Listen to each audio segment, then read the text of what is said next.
Greetings, everyone. Good evening. Good evening. Give me a quick sound check. How are you on this Saturday evening? Well, it's Saturday evening for me, but how are you on this Saturday or Sunday, wherever you are in the world? Please do give this a like. I'm coming out a little bit blurry, I see. Give me a sound check. Give me a sound check, okay? I think that there is some issues. Oh man, am I blagging right now? Let me know. Okay, so everyone says I sound fine. There's no delay. My laptop, my computer is going a bit slow. All right. All right. How's the video? How's the video here? Okay, let me see. The video looks a little bit blurry. No delay. Okay, okay. Some people are saying not laggy, but a bit blurry. All right, all right, all right. Well, let's see what we can do here. Give me all another few minutes. I think I need to reload just to make sure that everything is okay. Some people are saying it's good enough, but I do not want it to be fuzzy, okay? So I'm going to be right back.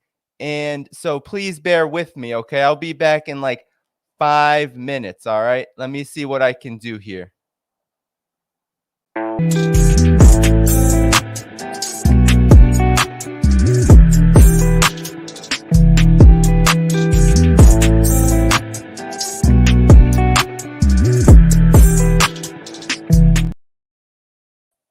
All right, let's try it again.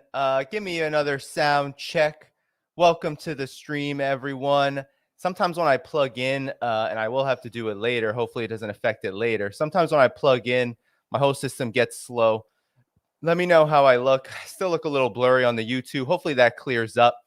Without any ado, though, I want to just begin. Good evening, everyone. Good evening. How are you all doing today? It's been quite a week. And this evening, I have a lot of really good stories to cover with all of you. I'm going to take these off for now, actually. How are you all doing? You know what to do. This is the Left Lens. Welcome, welcome, welcome to the stream. Welcome. It's been quite the night for me. It took a while to get this set up. I wanted to change my mic a bit, and man, I need a new mic stand because these things are annoying as hell. But without further ado, everyone, we're going to begin. We have a lot of stories to get to. Before I do, though, I want to just ask politely, if you can, make sure you're liking this video. Like this stream. We have 388 likes. We already have 800 watching. Welcome, everyone. It is great that you are here. But please do, let's get these likes up. We have 390 and more than 800 watching. Let's try to get up to 500 as soon as possible, 600 after that. Let's support this stream. That's how you boost the algorithm. I have to say the last week or so, I've been noticing that the algorithm maybe has changed. And so with all of that, it is really important that people who are subscribed here, that those who are hitting that notifications bell, be sure to like the content. Be sure to like the material here or comment because that's how you get this work seen. That's how you help grow this channel, and your support is very much appreciated. Of course, this week is going to be very interesting for me too, because my wife, she works as a nurse, and her hospital is going on strike this Monday. It is all but official. They gave their notice a week ago. The hospital hasn't budged. They are really just trying to squeeze the nurses there. They're trying to ensure that their raises don't meet the cost of living. They were trying to cut healthcare. They backed down on that. But the big issue all around the healthcare system in the United States is what's called the nurse to patient ratio, which means that nurses are often not even hired. There's a nursing shortage, believe it or not, in the United States. That's because hospital corporations don't like paying nurses. They don't like hiring nurses. And so often nurses who work on hospital floors end up having so many patients, 5, 6, 7, 8, sometimes double-digit number of patients, especially in places. My wife doesn't work in the ICU, but this can happen in ICUs, in NICUs, neonatal ICUs. It's really just absolutely disgusting stuff. It's all about the profit system, the profit seeking in the healthcare system. So that's going to be happening. With that said, it's imperative that you support this independent media, because your support helps basically keep the lights on. And also, we're losing our health insurance during that period. We don't know how long this is going to go, but the best way you can support here is by subscribing on Patreon at patreon.com/DannyHaiphong. You can find that link in the description. You can also join on YouTube as a member, and there are many other options in the video description below. Substack, one-time options on Rockfin. Hello, Rockfin community. You can leave tips there at rockfin.com /the left lens. But that's enough about plugging, because it's 9:17 and we got a lot to get through. Okay, so this is going to be more of a China-centered stream, although Taiwan and Ukraine definitely make it into the picture. Especially Ukraine will be toward the end. We have a lot of interesting news recently, or at least news over the past week or so, some of which I missed. But one really interesting thread that is running through a lot of the analysis that I've picked up over the past week is that there are so many admissions by the collective West that their plans for expanding, for provoking, for attempting to weaken and contain and conduct regime change against Russia and China are failing, and failing really, really badly. And so I have many stories covering that. But first, we're going to cover Taiwan. A Patreon subscriber asked me to go over Douglas McGregor's viewpoint on this. So we're going to listen to somewhat of an old analysis, but still very relevant on the situation with regard to Taiwan that Douglas McGregor presented on Redacted. And we're going to analyze that here tonight. That's going to be the first thing that we do. And then from there on, I'm going to show you what's been going on with regard to Taiwan. I'm also going to show you what the collective West, what their mainstream media, the corporate media, is saying right now about China, and how their plans are just sputtering and failing. And then we're going to get into how the Western media is admitting the same thing with regard to Ukraine and Russia, because we're entering the one-year period of this proxy war in Ukraine that NATO is leading against Russia. So we're going to be doing a lot of coverage of that.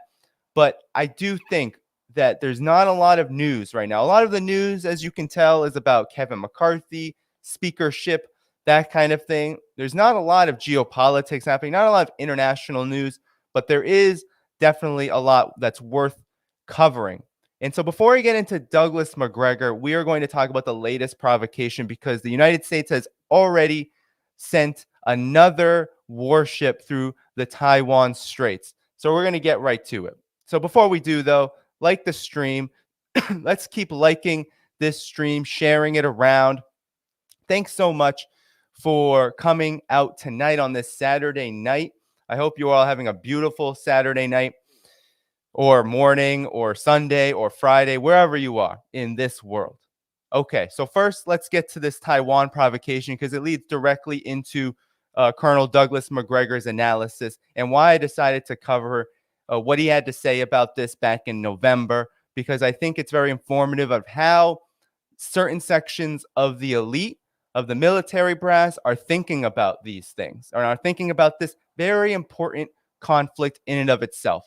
So the United States has sent another warship through the Taiwan Straits. This is a regular practice at this point. It is in complete contradistinction to the agreements that the United States and China have signed off on, the 3 joint communiques, in particular the 3rd joint communique, which says that the United States and China, especially the United States, needs to de-escalate militarily in Taiwan over the course of time. Of course, that hasn't happened. Things have only gotten worse. And now the collective West media, the United States corporate media, is regularly reporting on these developments. And here you see the Wall Street Journal says that the U.S. sails a warship through Taiwan Strait as China watches sternly. The first such transit this year follows 9 in 2022 activities that Beijing protests, which no no kidding, since this is in complete violation not only of the 3 joint communiques, but it's really important to note that when it comes to Taiwan, while the United States likes to talk about Taiwan as its property, the international community, i.e. the United Nations, recognizes Taiwan as part of China, as a territory of China, as a province of China that has very complex conditions, but the overarching legal ramification here is that Taiwan is China, no matter what the mainland and what the authorities in Taiwan need to work out. The United States has never recognized this in practice, while it has, even the Biden administration will say, wherefore the one China principle. But nonetheless, 22 times the United States sailed warships through the Taiwan Strait in 2022, and now Biden has already sailed another this year. So let's read what the Wall Street Journal had to say. The U.S. Navy sailed a warship through the Taiwan Strait following a recent close call between the U.S. and Chinese military planes in the region. Reminders of the military tensions that underlie the bilateral relationship. The USS Chung Hoon sailed through the waters separating Taiwan and China on Thursday, and what the Navy's 7th Fleet said was a routine transit. It was the first such sailing announced by the Navy in 2023 and follows 9 sailings made public last year. According to one private sector tally, Beijing protested each time. The U.S. military says it asserts the right to transit international waters and airspace. The 7th Fleet said Thursday's transit took place, quote, through a corridor in the strait that is beyond the territorial sea of any coastal state, end quote. A spokesperson for the PLA, the People's Liberation Army Eastern Theater Command, Colonel Shi Yi, said China's military dispatched forces to follow and monitor the Chung Hoon on its journey, according to Xinhua news agency, which is Chinese state media. On Friday, Colonel Shi dismissed the activity as big hype and assured that everything is under control. The political future of Taiwan stands at its biggest flashpoint between Washington and Beijing, and their militaries regularly come into contact that analysts warn are increasing dangers. Well, yeah. And so the United States asserts that it has freedom of navigation rights, and it is not even party to the Universal Law of the Seas, the Convention of the Law on the Seas, which the United Nations outlines as kind of governing this sort of thing. But nonetheless, it's important, I think, to understand that the United States has poured so much of its military investments in the Navy in this region, in the Indo-Pacific, they call it, but really it's the Asia-Pacific, and really the South China Sea is at the center of it, and of course the area in and surrounding Taiwan, right? So-called Taiwan's waters, but Taiwan doesn't have waters because Taiwan is part of China. So this is something that has been building up. There's 60% of all of the U.S.'s naval assets right where we're talking about right now, the Asia Pacific, all to surround China. And a lot of these naval carriers, they have military armaments and weapons that also carry nukes. So that's another thing that they don't talk about a lot. They don't usually say that, but these naval assets have the capability of launching nuclear weapons. That's what they're capable of doing. So Beijing claims the democratically run island as its sovereign territory. It doesn't claim, this is what's so hilarious. It doesn't claim, China doesn't just claim this. The United States claims this, and so does the United Nations, but it's never written like that in the Western media. It conducted major exercises in the Strait following last summer's visit to the island by Nancy Pelosi, the former House Speaker. Washington says it opposes unilateral efforts to change the status quo or undermine peace and stability across the Taiwan Strait. Taiwan is sure to figure highly on the agenda when U.S. Secretary of State Antony Blinken visits China in the coming weeks to follow up efforts by Biden and Xi Jinping to steady the bilateral relationship. China will also be watching as Taipei and Washington are scheduled next week to conduct a second round of face-to-face talks over tighter digital and agricultural trade. The U.S. military presence near China's shores, like naval Taiwan Strait patrols, particularly angers China. China claims the roughly 100-mile wide strait variously as its internal waters, territorial sea, contiguous zone, and exclusive economic zone. It has called the U.S. claim of international waters a pretext for, quote, manipulating issues related to Taiwan, end quote. Beijing also rejects the U.S. freedom of navigation patrols through the sections of the South China Sea, where China claims sovereignty and has constructed military installations on small atolls. Naval sailings through the Taiwan Strait are taking on increasingly outsized symbolism as China has sought to extend its territorial claims.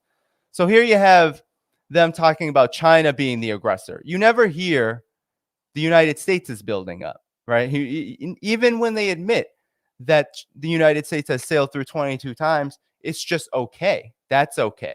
But when China builds up, which is in direct response to the United States, then it's being aggressive, then it's making claims that it's trying to say that it basically controls this region. Well, Taiwan is Chinese territory. In this region, the South China Sea is literally surrounding a large portion of China. And the Asia Pacific, if the Asia Pacific isn't China's region, it definitely isn't the United States' region. But this is how this empire talks about things. This is how their media talks about things. Last year's 9 sailings through the strait compare with a recent high of 15 in 2020, according to a tally kept by Colin Ko Sui Lian at the S. Rajaratnam School of International Studies at Singapore's Nanyang Technological University.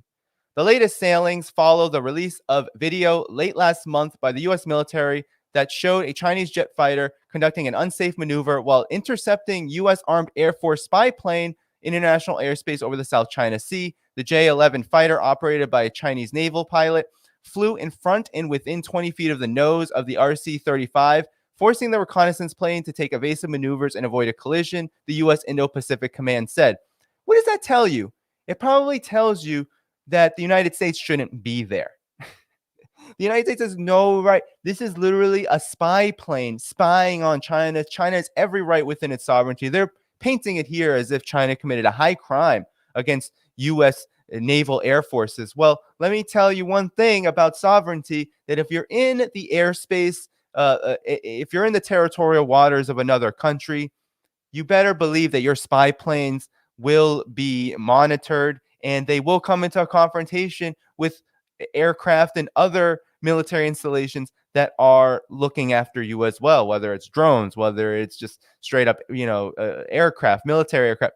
Doesn't matter. China has the right to do this. It just blows my mind that the Wall Street Journal, it doesn't blow my mind at all, actually, but it does blow my mind that the Wall Street Journal can effectively promote this message without being canned. This is the news. This is the media. This is what is being ingested every single day by those who are looking at their phones. This is one thing I find interesting, is that now that the corporate media has been so rejected in so many ways by most people, now they try every single damn way to wrestle control over media platforms and technology so that you are forced to look at them. I don't know how many of you have notifications turned on your smartphones, but a lot of people, even working class people, are looking up and getting pings from Wall Street Journal, and they may just read it, or they may not, but they might. And that's what the danger of all of this really is. So this naval asset that patrolled the strait this week, the Chung Hoon, is an Arleigh Burke-class guided missile destroyer named for a late naval admiral who was part Chinese. In 2019, the Navy said that the Chung Hoon sailed along with another ship around the Spratly Island chain in the South China Sea, claimed by China. And in 2006, when U.S.-China relations were stronger, the destroyer practiced communications with 2 Chinese naval ships during their goodwill visit to Hawaii. So there's some undertones here that the Wall Street Journal is putting out that, relations used to be stronger. There used to be much better communication. Remember, after Pelosi visited, China temporarily ceased all defense coordination, right? All defense coordination with the United States was basically ended. Of course, that changed. I think if it wasn't December, it was November, where in the last few months, those talks have begun again, as the United States basically had to come on their hands and knees and say, ooh, this Russia situation, Ukraine situation is taking a lot out of us. We need to do some pivoting back to China. And you'll see more of that, this kind of admission of losing to China in so many ways later in the program. But here, the Wall Street Journal is just reporting on another provocation. And this is happening all the time. And so this is what's next for the United States, right? In terms of their imperial project, their leadership over the collective West, they're looking at Taiwan as what's next after Ukraine. You heard Oliver North say it on Fox News. You hear all the time the Western media, the corporate Western media say, well, China could invade Taiwan, so we have to get prepared. This is not a fringe position that Taiwan is next, but there's a lot of hesitancy. And I want to talk about what Colonel Douglas McGregor had to say about all this. We're going to listen to about 12 minutes of his interview with Redacted. And the reason why I wanted to present this is because, first of all, I think Colonel Douglas McGregor does have a pretty good grasp. I mean, I'm not a military person. That's why I like to listen to people like him, because even though he is part of the establishment, he does have a good grasp on military affairs. And while I don't agree with his long career stints in the Gulf War, right? He's heralded it for his, for his destructive capacity during that war. He was really for the Iraq War. He was a big person in Donald Trump's national security team. He, he is not anti-imperialist or pro-peace in the general sense by any stretch of the imagination. But when it comes to Ukraine and even China, when it comes to Ukraine, even Taiwan, there's an interesting thing that Douglas McGregor kind of reveals, and that is the limits of the empire. And so while I definitely will stop the interview here and there to maybe make some corrections that I feel are necessary when he's talking about China, I do want to say that the military analysis is important, because what he basically says is that it's ridiculous for the United States to ponder over an intervention in Taiwan against China. And I don't disagree with that. And I think it's important when you have voices talk about this. And he's been doing a lot of, I think, important work. A lot of it gets targeted to only some audiences, right? Like he'll go on Fox News, he'll go on those platforms, he'll be on some other maybe more independent platforms. But unfortunately, you don't get a lot of this on the left. A lot of people promoting what the establishment is saying about this, especially voices like his, which show a military expertise that can actually demonstrate that this Ukraine proxy war is reckless. Russia is not losing. And he's been doing a lot of conversations about that. And that's equally important. But let's talk about what he had to say on Redacted with regard to Taiwan, because I think it's important to both hear what he's saying from an establishment point of view, and also because it shows that there are divisions and it's not just all one, there's only one agreement, a basis for agreement on all of this. But it also shows that, there's strategic thinking happening among certain sections of the elite. And Douglas McGregor has been part of this, apparatus. And he arguably still is a part of it, just in a different capacity now, more of an information capacity. But he has gone against what is probably the majority position. Actually, it is the majority position in the Pentagon, in the intelligence agencies, which is move forward with aggression toward China around Taiwan, move forward with aggression toward Russia in Ukraine. And he's gone against both of that. So I do give him definitely a lot of credit for that. But let's begin with the with what he had to say here. I'm gonna skip Clayton Morris's question. Basically, the first 2 minutes, all they spoke about was, how the U.S. really, how China really isn't building up. that there is no coming invasion. So back in November, you had the Biden administration with this rhetoric that, oh, we need to prepare to defend Taiwan because any minute now China could invade. Douglas McGregor basically said no. And then Clayton Morris, he basically said, no, there's nothing militarily that you could observe to prove that. So Biden, Western media lying. Then Clayton Morris is asking, well, then where does all this rhetoric come from? And I think that's a good place to start with this analysis. So here we go. So why now? I mean, I know you're not a politician, but what's your sense of why are we hearing all of this rhetoric right now? Well, I might also add that I recently listened to John Bolton come out and describe China as the great existential threat of our era. And I wasn't present for his statement, but if I had been there, I would have said, well, what happened to the global caliphate? Right. I thought the global caliphate was the existential threat of our era.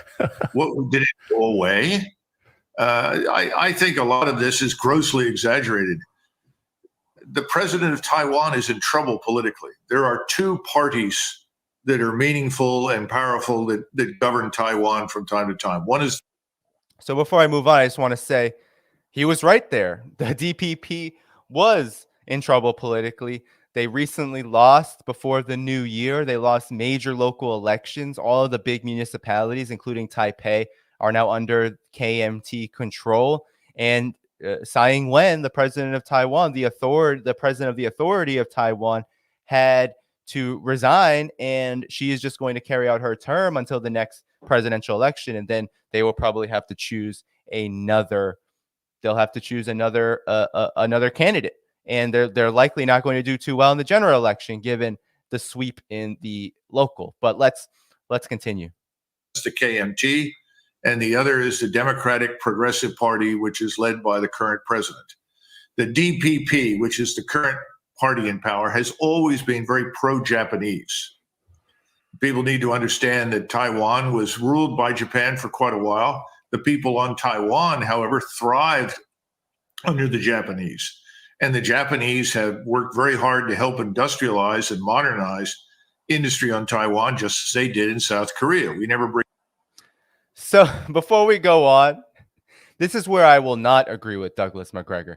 I do not agree with Douglas McGregor on the position that Japan was a progressive force for Taiwan and for South Korea. There was brutal exploitation of the peasantry and of the indigenous in Taiwan, especially under the colonial regime of Japan, 1895 to 1945, and in Korea, a little bit after that, I believe, until the same period. It was more than 40 years. So let's not – I wanted to play that just so you get the sense of where Douglas McGregor comes from politically and how this is a popular narrative, right, that, okay, well, there might have been problems with colonialism. It wasn't all bad because these countries got to advance. And I'm not going to argue that Taiwan's industrial base does have Japanese features to it. There's no doubt about that. But we also have to understand that came at incredible costs that led to war, led to anti-colonial movements, and that eventually led to their ouster. And so it wasn't so popular, so to speak, with the people. But let's continue. Bring these kinds of things up, but Japan's presence everywhere was not, quote unquote, inherently evil. From the standpoint of the people that lived there and lived under Japanese rule. And that was particularly true for Taiwan. So that's one party. And that's the party that has talked for years, decades, about independence from China.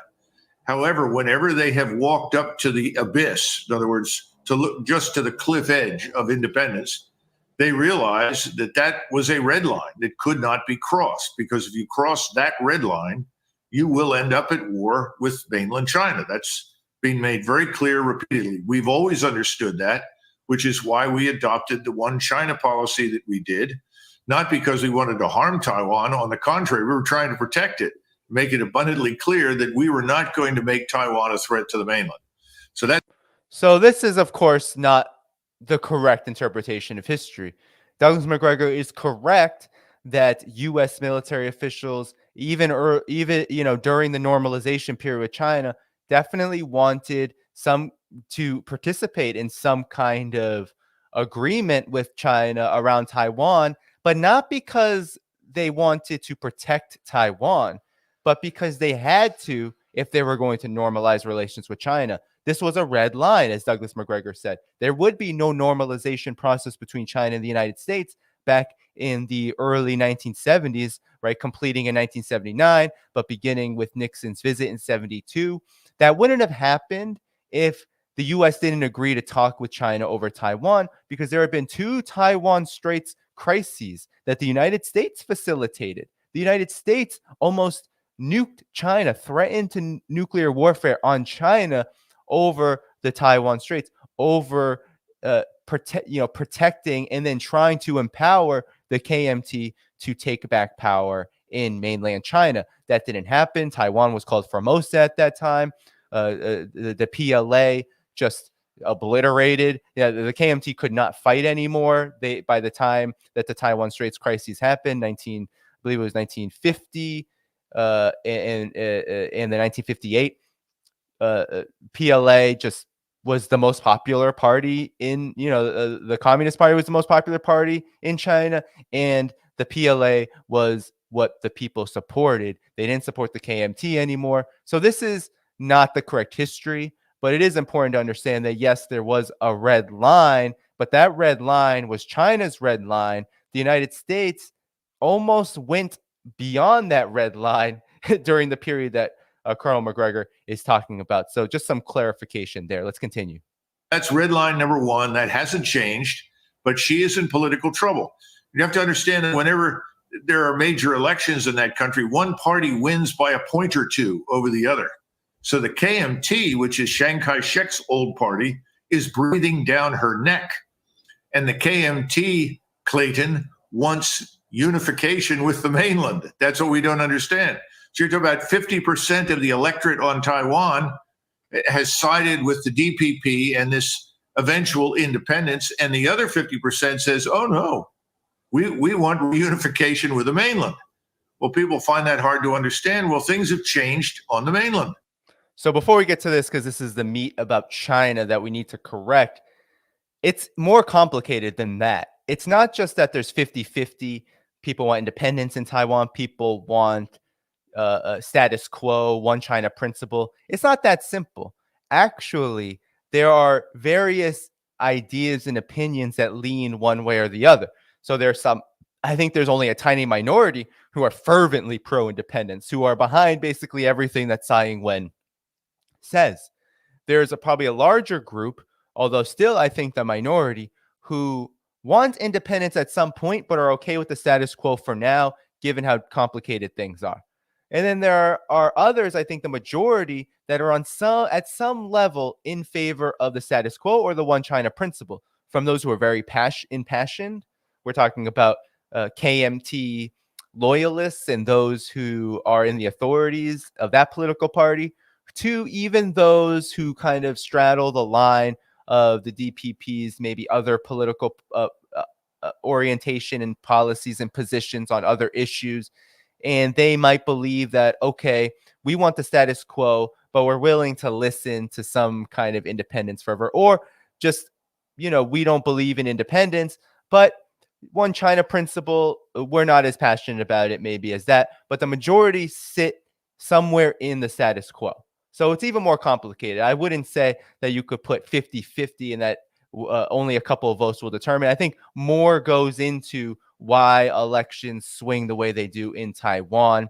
I think that domestic priorities in Taiwan, given that they have so much autonomy, which is not talked about at all, but they have so much autonomy in Taiwan that the DPP, this local election, for example, lost by such a large margin because Tsai Ing-wen promoted anti-China rhetoric while not being able to explain, hey, we're selling off TSMC, the semiconductor monopoly that basically is the majority of the economy in Taiwan. We're selling that off to the United States, deindustrializing, outsourcing to the United States. That's going to hurt Taiwan. There's already been economic issues, inflation, that sort of thing.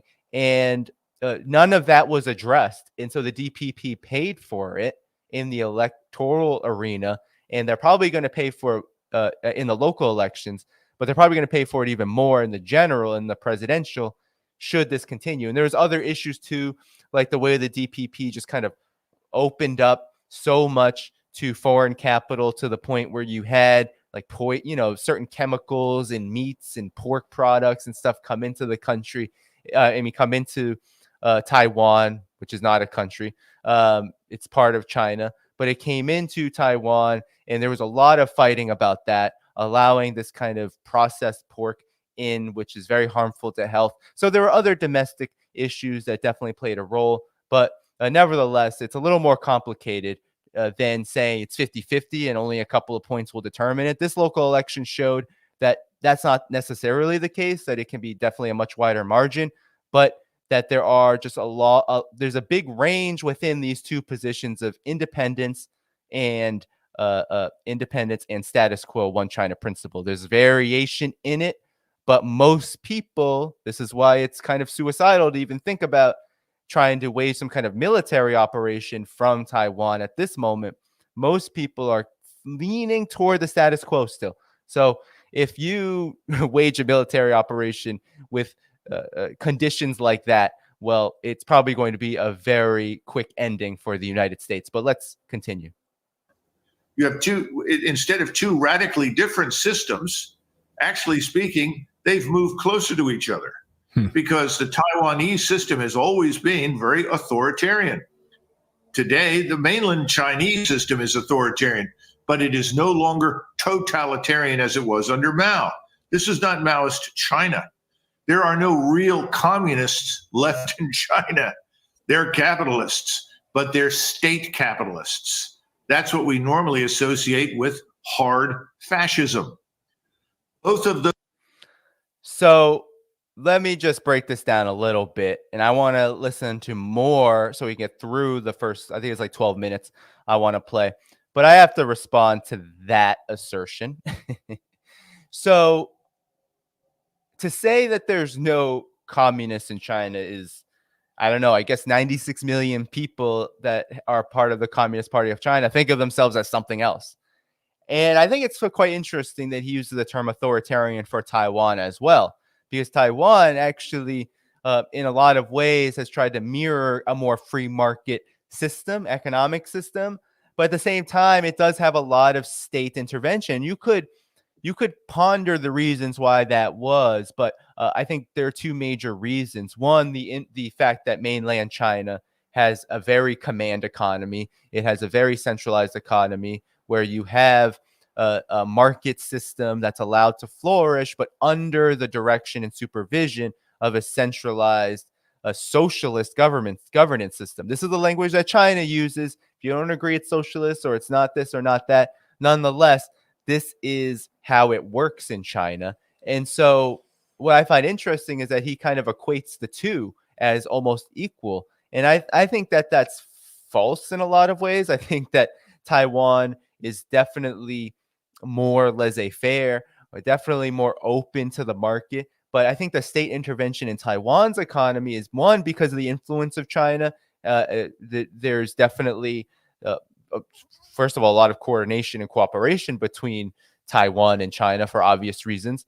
But also there's more to it than that. It's the fact that, during World War II, Taiwan, Formosa, or whatever what you want to call it, had just experienced so much colonialism, poverty, etc., that the KMT really did need, for their own political legitimacy after committing massacres, martial law, they did put through a more state kind of oriented economy to develop it in order to, maintain some kind of legitimacy. Because for 30 years, Chiang Kai-shek was saying, well, it was like 22 years, Chiang Kai-shek was saying without any objection from the United States that he was still the leader of China, right?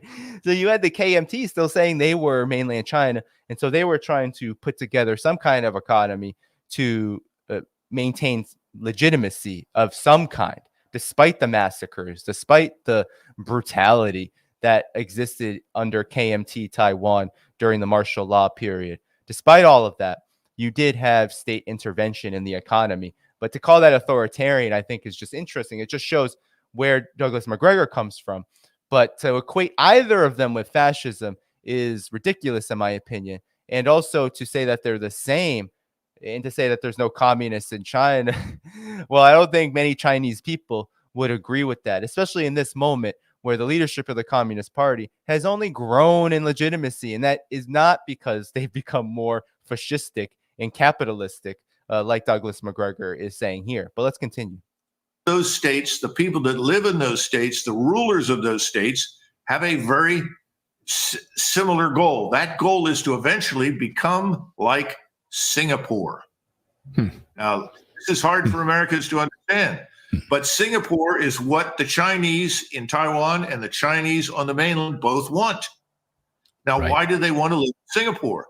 Well, Singapore is this thriving financial center, economic metropolis. There's absolute enforcement of the rule of law to the point where most of us would find it stifling and insufferable, but that's completely consistent with Confucian culture and the Chinese mentality. They don't care who governs as long as the government provides for security and enables everyone who lives in that country to earn a good living, to enjoy prosperity and improve themselves. It's a very different world from the one that you and I live in. They both want that. You have 1 million Taiwanese citizens every day working and living on the mainland. Every time there is a major crisis internationally of any kind over the last 30 years, the banks in Taiwan have moved most of their capital to the mainland, where they think it's going to be safer. The bottom line, Clayton, is there is not going to be a war between China and Taiwan unless two red lines are crossed. One, Declaration of Independence, unambiguous from the government of Taiwan. We are now independent. We do not recognize the mainland as as the governing legitimate authority here or anywhere else for China. We are it. Number two, we are now going to station U.S. forces or Japanese forces or both on Taiwan. That's red line number two. If either of those things happen, no question about it, China will mobilize, millions of troops will show up, ships will show up, there will be war, even if it results in the destruction of Taiwan. And that's because all through World War II, stretching all the way back into the 30s to 1934, 35, 36, 37, every military intervention, incursion, and ultimately invasion by the Imperial Japan of China was staged on Taiwan. Taiwan was Japan's unsinkable aircraft carrier. Now, when we sell weapons... So I want to just stop it there before we continue, because what's so interesting about this, right? This idea that China and Taiwan are the same and they're moving in similar paths. Actually, the leadership in China, the Communist Party of China, would say that there is more integration and that China has opened up and that China has tried to integrate itself and done a good job of integrating itself in the global economy. And therefore, there would be much more opportunities for integration, even between its own territories like Taiwan and the mainland, for example. And so Chinese leadership probably wouldn't argue with that. But to then say that it's because they're not socialists, which of course many people in China, especially leaders and officials in China, would disagree with. Socialism has become, I think, an even more integral part of how China talks about itself and how a lot of Chinese people talk about their country especially because of the increasing conflict happening between the United States, the collective West, against China and with China. But I think it just shows profound misunderstanding to say that China wants to be like Singapore. Taiwan authorities and what the DPP wants, that's a whole other story. Taiwan did embrace because of the KMT's leadership. KMT was not a socialist organization or party. It's a capitalist party. It wanted to be more like the West. I'm not going to argue that kind of a more neoliberal model like Singapore that is more state interventionist would be something that maybe political forces in Taiwan would think about. But to claim China, the second biggest economy in the world, GDP-wise, biggest in terms of purchasing power parity, and has since 1949 only championed a socialist governance system and only championed opening up and reform under the auspices of socialist government control, and the leadership of the party. Not once in the history of China since the revolution of 1949 has the Communist Party of China even had a moment like the Soviet Union with the secret speech during Khrushchev, where there was undermining of the Communist Party of China. There's no Gorbachev moments. There was none of that. No Gorbachev-Yeltsin moments in China. There's always been a strong communist party.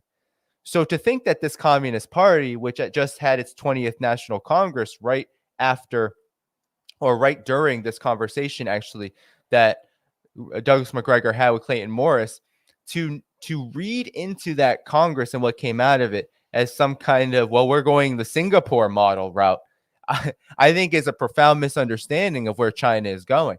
China is not only integrating and opening up more, but it's also focusing inward on its modernization with socialism with Chinese characteristics. It's not Singapore. And if you've been to China or you understand China, you would see that if you were to go to Singapore and then go to China, you would see two very different societies. Some similarities, of course, because of the way that Asia as a whole is developing and integrating more and more, but you would see a lot of differences, especially in the way that the Communist Party has profound influence over social, cultural life, but also in how there are certain aspects of the economy that are geared toward people's needs that you wouldn't find in a Singapore or a South Korea, right? You find way more state intervention and way more just overall people-centered development. And that's what China would argue. I would argue that as well, that there's more people-centered development in China. It's why China has eradicated extreme poverty and why Singapore, why South Korea, why they have not. Okay, that's the big difference between these two countries, or between those countries. But let's continue. Let's finish up. I think there's about 4 or 5 minutes left. I'm going to play a bit longer and then respond after that. Happens to Taiwan. We used to be very careful about what we sold to ensure that they were, quote unquote, for purely defensive purposes. But recently, some of our decisions about missiles and missile technology and radars have raised eyebrows in Beijing because they look at the arrival of weapon systems and say, oh, those aren't really defensive. Those are being pre-positioned for use by U.S. forces so that U.S. forces could come into Taiwan and man these in a conflict or crisis. Now, I don't think that's really the case yet, but that alerts people to the mentality in Beijing and what they fear. And what they fear is us, U.S. military, on Taiwan in any capacity, more than anything else. So that's red line number 2. Does that seem, I mean, it seems like from the Biden administration, we heard Anthony Blinken just a few weeks ago saying that China wants to seize Taiwan on a faster timeline. So you're hearing this rhetoric from the Biden administration. You're hearing it from Republicans as well as Democrats.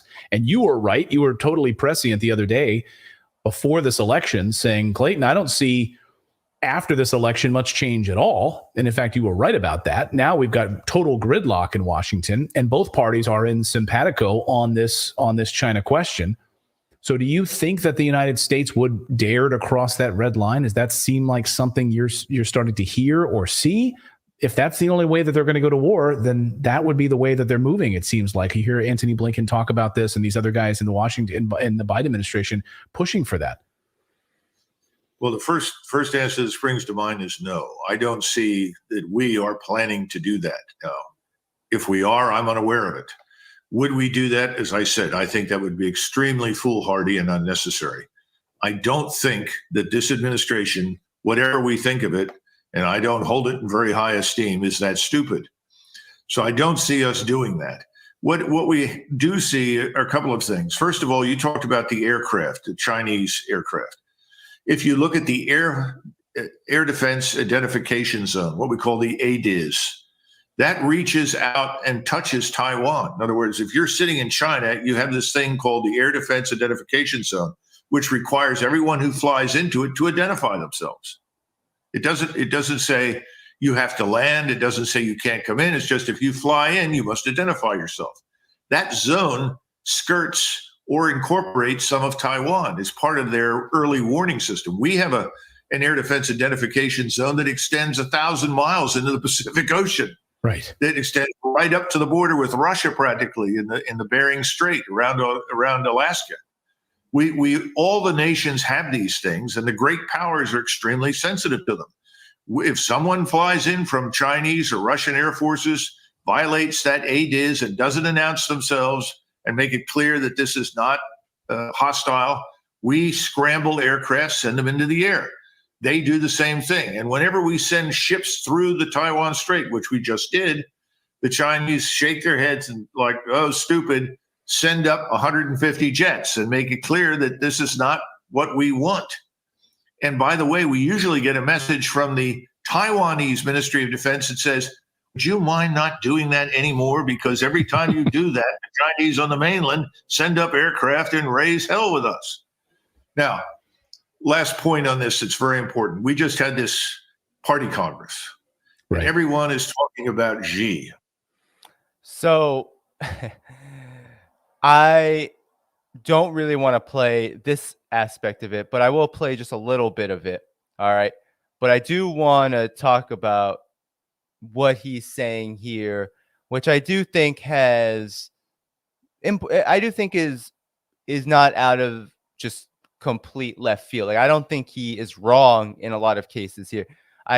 One thing that I think he mistakenly said, though, is that he said the ADIZ, the Air Defense Identification Zone, hits Taiwan. I think he was talking about Taiwan's so-called Air Defense Identification Zone, which was created by the United States and actually extends into Fujian province in mainland China. I think he got his words a little twisted, because what he was describing was how that Air Defense Identification Zone actually goes into mainland China and actually therefore causes some problems. And so all of these provocations by the United States, it ends up kind of blowing back on Taiwan, and the Chinese mainland, the PLA responds in some kind of way. That's not untrue. That is very true. But at the same time, on the one hand, he's calling for that to be rolled back. I think that's fair. I don't think that this should be happening. But at the same time, he's about to get into a point here, which I think almost contradicts what he's saying, or at least it provides unnecessary analysis, which I don't think doesn't comport. It doesn't really align with reality. So I'm just going to let him speak for a little bit longer and then end this. Hold on. Oh, he's now more powerful than Mao was, and so forth, so on. Clayton, that's not an accident. The Chinese ruling elite, which is really what the Communist Party is now, it's just a party elite that rules the country. Stop thinking of them as communists and just thinking of them as a standard fascist elite party. They're afraid. They are afraid of economic disaster inside of China. We could sit here and run through all the bubbles that are bursting in China. The first one, of course, is the real estate bubble, which I'm sure you've heard about and others have. Yeah, we've covered it on the show. It's potentially a disaster, right? The Chinese fear that they will wake up and discover that in addition to lots of cities with no one living in them, that there will be tens of millions, maybe hundreds of millions of people who can't find work, who have no employment. They know from history there are two things that get you into trouble in China in terms of what we call dynastic change events, when the government is overthrown and a new one walks in. One is starvation. If you can't feed the population, you're done. Every emperor who failed to feed the population, who had a problem with plagues or starvation, was done right away. If you can't employ people, if the economy seizes up and stops, and China is no longer the big agrarian power that it once was, it's got a very small agricultural sector compared with what it formerly had, because it has many, many more people and very, very little arable land. All right. So that's all we need to listen to. All right. So I wanted to play just that little bit more, because this is a very popular understanding of China in this moment, that while, you know, I have no problems with Douglas McGregor speaking out against what is counterproductive military provocations by the United States, or his assertion that there isn't going to be a war between China and the United States over Taiwan, given how much integration there is between China and Taiwan, and given how the United States is at a complete disadvantage, and it would be at a big disadvantage. But the problem here is that he's now trying to talk about China and the Chinese side of things in a way that I think just distorts reality. For one, China is not scared. He said China is not a big agricultural power anymore. Sure, it is not just some kind of big, massive countryside that is extremely poor and does subsistence farming and often fails because it doesn't have the technology to do it. No, China has mechanized agriculture to the point where actually it has been able to cut back a lot on how much it relies on agriculture for its overall stability in economic terms. But at the same time, that doesn't mean that China is weak. China, doesn't have a lot of arable land, so it doesn't make sense to be an agricultural centered economy.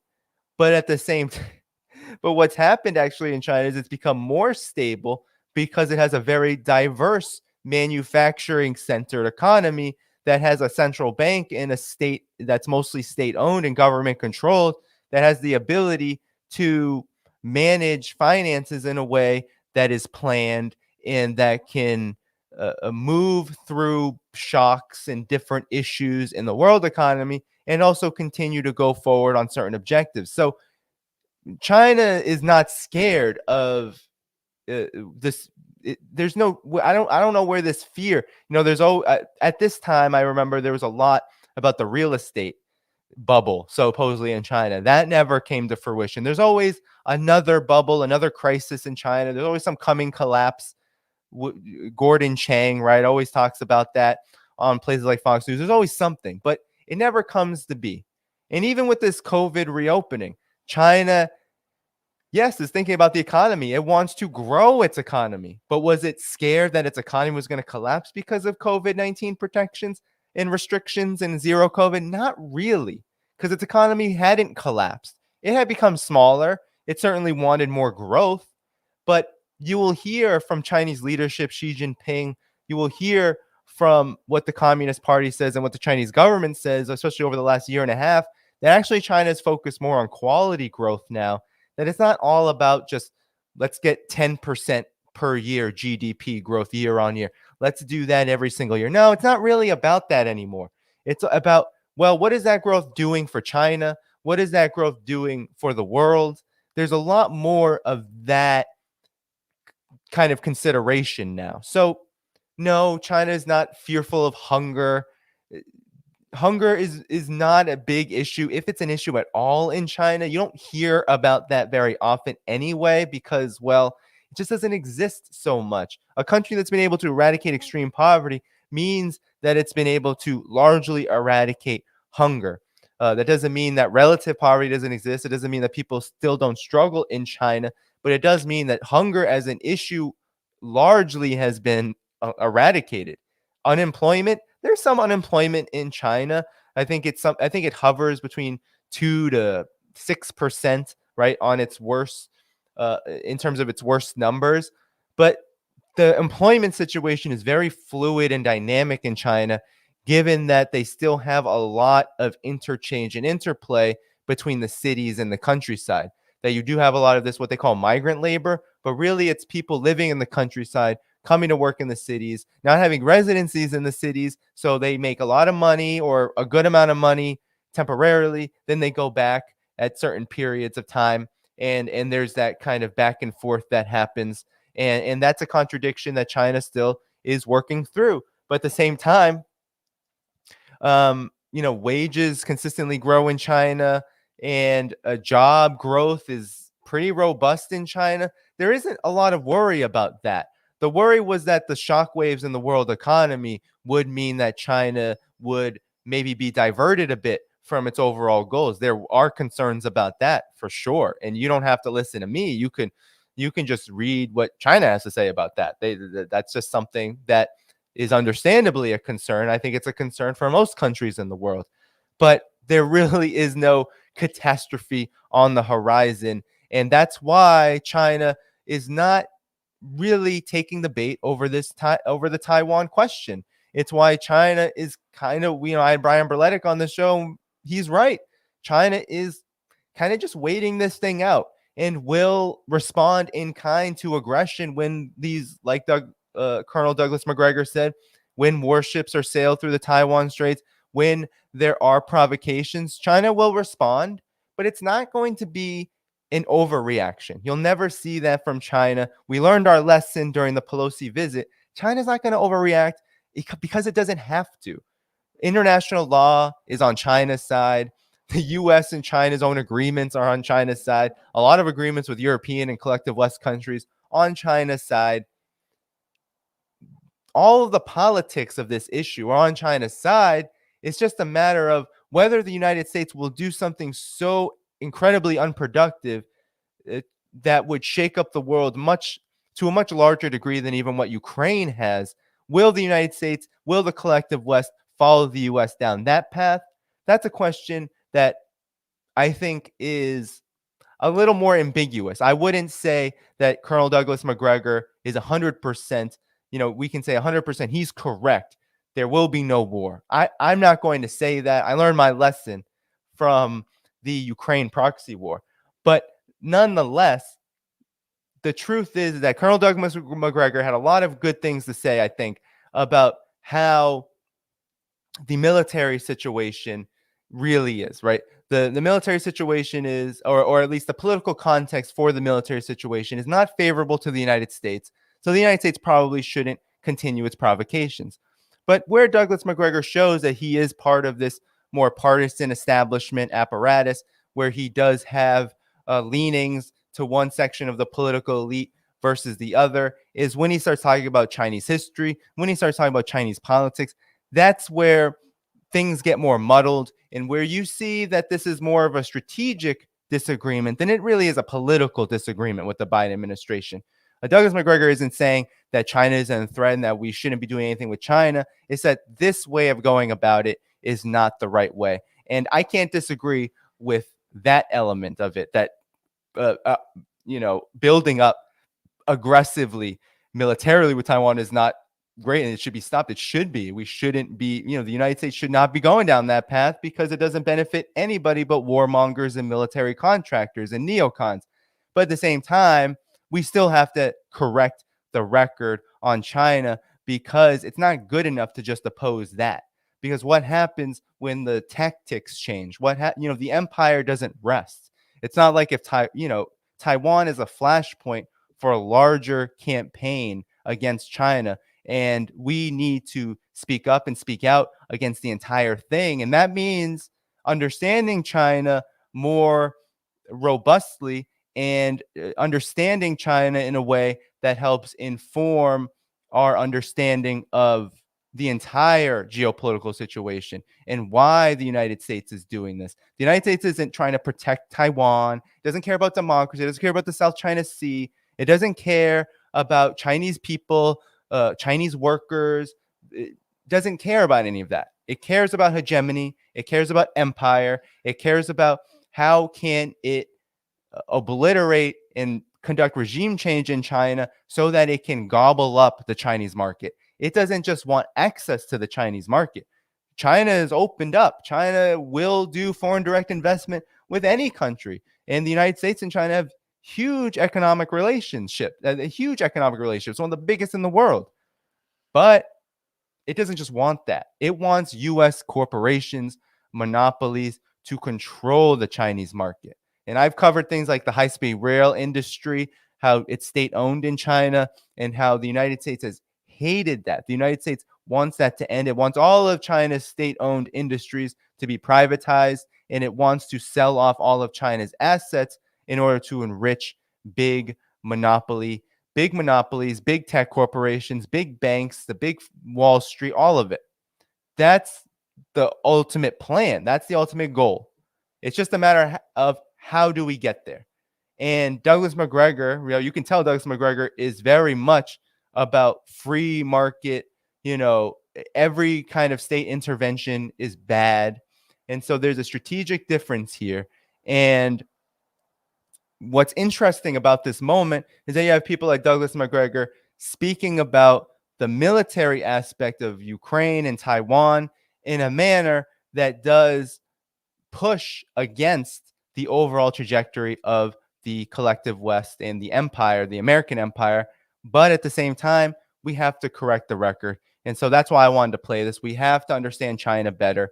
And so we have to be sure to make corrections and to explain to people, to explain to as big of an audience as possible that, yeah, Douglas McGregor, you can trust him on certain aspects of military, the around the military. You can trust him on military matters in some respect, but when it comes to political, social, historical understandings of China, economic understandings of China, yeah, we might want to consult elsewhere. With that said, everyone, we're going to move on to the next topic. We have 1,200 more, or we have about 1,228 people here, and we have about 1,100 likes. So thanks so much for being here this evening on this Saturday evening.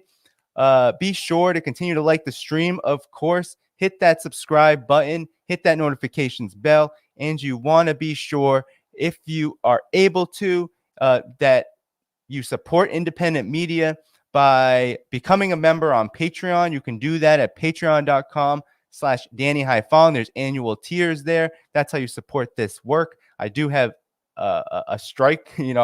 My wife's income is going to be gone for who knows how long, and health insurance gone. And I don't know how long this equipment is going to hold up. You saw earlier in the stream, I had to refresh and reload. I do have to probably upgrade the computer at the very least. So do so. Support this work on Patreon. You can do so on Substack annually as well. Rockfin community. There's a Rockfin community. You can leave tips. You can subscribe on Rockfin, all that good stuff. And there are more links in the description. But let's keep going. All right, let's keep going. So I wanted to talk about the many ways, and we're going to go China and then Russia and Ukraine, of course, right? Ukraine will get in here. But first, we're going to keep on to China, and we're going to end with Ukraine. So it's not just that the United States can't win in a war with China over Taiwan, right? If the United States wanted to say, well, we believe that China is being aggressive, we now want to move this forward to a more Ukraine-like conflict, we're going to do that. Yeah, it would be a disaster. And of course, they would probably hope that they could provoke a situation that looks more like what happened with Russia, where Russia was literally compelled to support the Donbass militarily because of NATO encirclement and because of the coup, and on and on. They would probably want to facilitate. It would be an independent situation. It would be supporting independence forces to the point where that it's declared and it's the majoritarian political position on the island. A far stretch from where things are now, but that's probably what it would have to be. But nonetheless, I think what's so interesting right now is how many losses, how many L's, right, the United States is taking when it comes to China. And I just in the last week alone to end 2022, I was able to find so many stories in so many areas that just demonstrate that the United States is losing so much ground so rapidly to China that it makes a Taiwan provocation and conflict just seem that much more ridiculous almost, right? We're in this historical moment that, yeah, the American empire is aggressive, it's warmongering, it's dangerous, but to think that it would take such steps in a moment where it's in such a weak position in terms of its legitimacy and in terms of its capacity is almost laughable. So let's just look at the latest story about Taiwan that a lot of cringe China watchers were, you should have seen them. You should have seen them on Twitter. I didn't save their tweets, but you should have seen all the China watchers just screaming, "Oh my God, look what's happening. Taiwan is repairing military devices in mainland China." But that's what's happening. I mean, this is the state of affairs where you do have a lot of integration between mainland China and Taiwan. And here's the concern. The BBC says the concern is that there's a repair of Taiwan's military device in mainland. There are calls for greater safeguards in Taiwan after at least one device used by the military for its missiles was sent for repair in China. This is just hilarious because it just shows that the United States doesn't have the kind of stranglehold that it thinks it does have in Taiwan. An optical instrument used for launch measurements for Taiwan's Swing Fang 3 anti-ship missiles was shipped to its manufacturer in Europe. It was then sent back to Taiwan from Shandong province in eastern China. Last year, Beijing intensified military conflict around the island. China sees Taiwan as part of its area, blah, blah, blah. So in a statement, Taiwanese missile developer, the National Chung-Shan Institute for Science and Technology, said the device had been shipped to Switzerland by the company that had originally supplied it to the Taiwanese military. From there, it's diverted for repair at the manufacturer's Asia Maintenance Center in the Chinese city of Qingdao, it said. The institute said it had removed memory cards when we were sending it to Europe and also had run information security checks on the device after its return and had no concerns over possible information leaks. So, of course, that was the, oh my God, China's going to learn all this information from Taiwan's military device. But this provocation, this is why decoupling with China in this attempt to break China away or to break the world away from China is ridiculous, because not even the very weapons that Taiwan uses, a lot of the scientific and manufacturing components are going to be manufactured in China because of how big China's manufacturing sector is and how integrated it is with Europe. So if it's a European corporation producing these gadgets, these widgets, this technology, then it might end up back in the manufacturing facility where it was built, and that was in China. So Dr. Suzu Yan from Taiwan's Institute of Defense Security Research said the optical devices were not direct missile components, but Taiwan had to be more careful anyway. Taiwan must be more strict and careful in its contract management. Of course, we would not want equipment to be sent to China for repair. The tool, a theodolite, is used to measure precise geographical location for missile launches as well as the angle and direction for the launchers. It's like when you buy a computer, it's the device you put on the desk to go into the machine. It's a device you put on the desk to go with the machine, he said. He suggested the manufacturer had not been aware that devices purchased by a supplier in Taiwan had subsequently been used for military purposes. It's not the first time concerns over Taiwan's missile program have been raised. Last year, 3 people at 2 Taiwanese suppliers were sentenced to between 4 and 10 years in prison for using products from China to fake missile components supposedly to be made by U.S. manufacturers. So there you go. I mean, there's just one L right there. Just the supply chains are not in the U.S.'s favor. It is not in the favor of this aggressive posture. That what would happen in a war where Taiwan would have to be probably sending back a lot of damaged weapons, or would have to be declaring and ordering more and needing more, what would happen? Well, you might have a lot of these components built in China not being built, right? So you have these just practical economic matters which just show that the United States is not in the advantageous position it thinks it's in that it already is exposing itself through events like this, through panic moments of, oh no, certain weapons and parts to weapons are being sent back to China, for mainland China, for repair, that are supposed to be used in Taiwan. Well, I should have thought of that before, trying to aggressively use Taiwan as a proxy. It's not going to go as smoothly as they think. And I think they know that. I think that the U.S. military establishment actually knows this. And that's why there's a lot of talking out of both sides of the mouth when it comes to the current U.S. administration. But nonetheless, that's just one embarrassing part of how the collective West is faring here. And so I want to show you first that so that economically the United States is also conducting warfare against China. It's not just Taiwan. It's not just how ridiculous things look when it comes to the aggressive posture, the militarization of Taiwan. It's not just that. It's not just the militarization of South China Sea. Economic warfare is a huge component. And the United States often talks about competition. So it's competition, right? It's all connected. Taiwan, the United States thinks it's competing for democracy over autocracy, that it's the democracy. Taiwan is supposedly democracy. And so the United States is with Taiwan in that endeavor.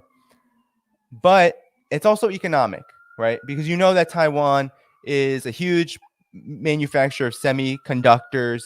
It has an economy that the United States thinks is somewhat valuable, but the value really is in trying to break and isolate China and cut and sever Taiwan from China. That's where the value would be. And that's why it's doing this with the semiconductors. It's trying to close TMSC, bring it to the United States. That's why it's doing it. And that's why it has this export ban on China around semiconductor parts. So it's widespread. But you would think that the United States would be so confident, right? Or that the collective West, especially because the collective West has gone along with this, will be so confident in its endeavors to do this, that they have the biggest economies in the world too, right? The richest countries in the world. You hear Bernie Sanders say it, the United States is the richest country in the world. It is still the biggest economy in the world. I think over 23% of global market share. So you're talking about US plus Europe having a large share of the world's economy. You would think they'd be so confident in providing economic alternatives and in crushing China's economy with crippling sanctions like they have on Russia, and that they're so confident in countering China's Belt and Road Initiative and other economic integration projects that China is forwarding. Well, not so much, actually. So the Financial Times is global affairs chief, the editor of Global Affairs, had this to say, and they wrote this right before the new year. Stopping China's growth cannot be a goal for the West. Well, then what is all of this economic warfare about anyway? Why place sanctions on China's big tech industry, on China's tech industry? Why place sanctions on China's solar industry and other parts of China's economy, on China's semiconductors? Why do it? Deterrence and trade will have to go hand in hand. And this is Gideon Rashman, who is actually the global affairs chief editor of the Financial Times, which is a major Western media outlet, and one that speaks for not just the U.S. elite, but it speaks for really the entire collective West financial capitalist class. That's what they speak for. And so this is very interesting. I'm just going to read it quickly. So he says, do we want China to fail? That question has come up in a recent seminar I attended for Western policymakers and commentators. The group was leafing through a report on the year ahead when one of our numbers asked why one of the dangers listed for 2023 was a sharp slowdown in Chinese growth. Isn't that what we want to happen? He asked. It's a fair question. After all, the U.S. president has repeatedly said he is willing to go to war with China to defend Taiwan. The EU describes the country as a systemic rival. Britain is debating formally labeling China a threat. Surely, if you regard a country as a threat and a rival, you do want to see its economy growing rapidly? Or maybe you do. Those who believe that continued Chinese economic success remains in the interest of the West have plausible arguments to make. First, China is a huge part of the world economy. If you will China to go into a recession, you are quite close to wanting the world to slide into a recession also. And if China were to crash, for example, if its property sector melts down, the consequences would ricochet through the global financial system. Then there's the moral question. Are you comfortable with wanting more than 1.4 billion Chinese, many of them still poor, to get poorer? Demand and investments from China to critical countries in Africa and the Americas. Do you want them all to get poorer as well? The fact that such a debate is taking place at all says something about the current confusion in Western capitals. Broadly speaking, two models of the world order are doing battles in the minds of Western policymakers. An old model based around globalization and a new one based around global power competition or great power competition. So already you see the mental gymnastics here. You see him saying that, yeah, the United States is in Europe. A lot of it is saying they're systemic rivals. They're big rivals, that China is a foe, and that the US and a lot of Europe is willing to go to war with China over Taiwan. And that there's also those who say, well, actually, if China is unstable, if China is destabilized economically, then the world will be unstable. And actually, that a lot of people will be hurt by this. People will get poorer. And it's not just in China. It will also happen in Latin America, in Africa, all around the world. So you see that there is this conflict now bring up. And this is something that's interesting, that it's being written in one very brief article. It's an op-ed, but it really is revealing what I think is the fault lines and the reality of the situation, which is that be careful what you wish for. The United States' neocon elite, its foreign policy establishment, even large sections of Wall Street, these forces may think that they want, in the final analysis, right, the George Soroses of the world, they want China to be completely opened up, get rid of the government, get rid of everything that China represents right now. They may think they want that, but watch out for the consequences of what it would mean for China to experience a Soviet Union collapse like a shift, or a Chile 1973 coup change. If it were to go down that road, the whole entire world order, the entire world economy would crash. And so there are big consequences here.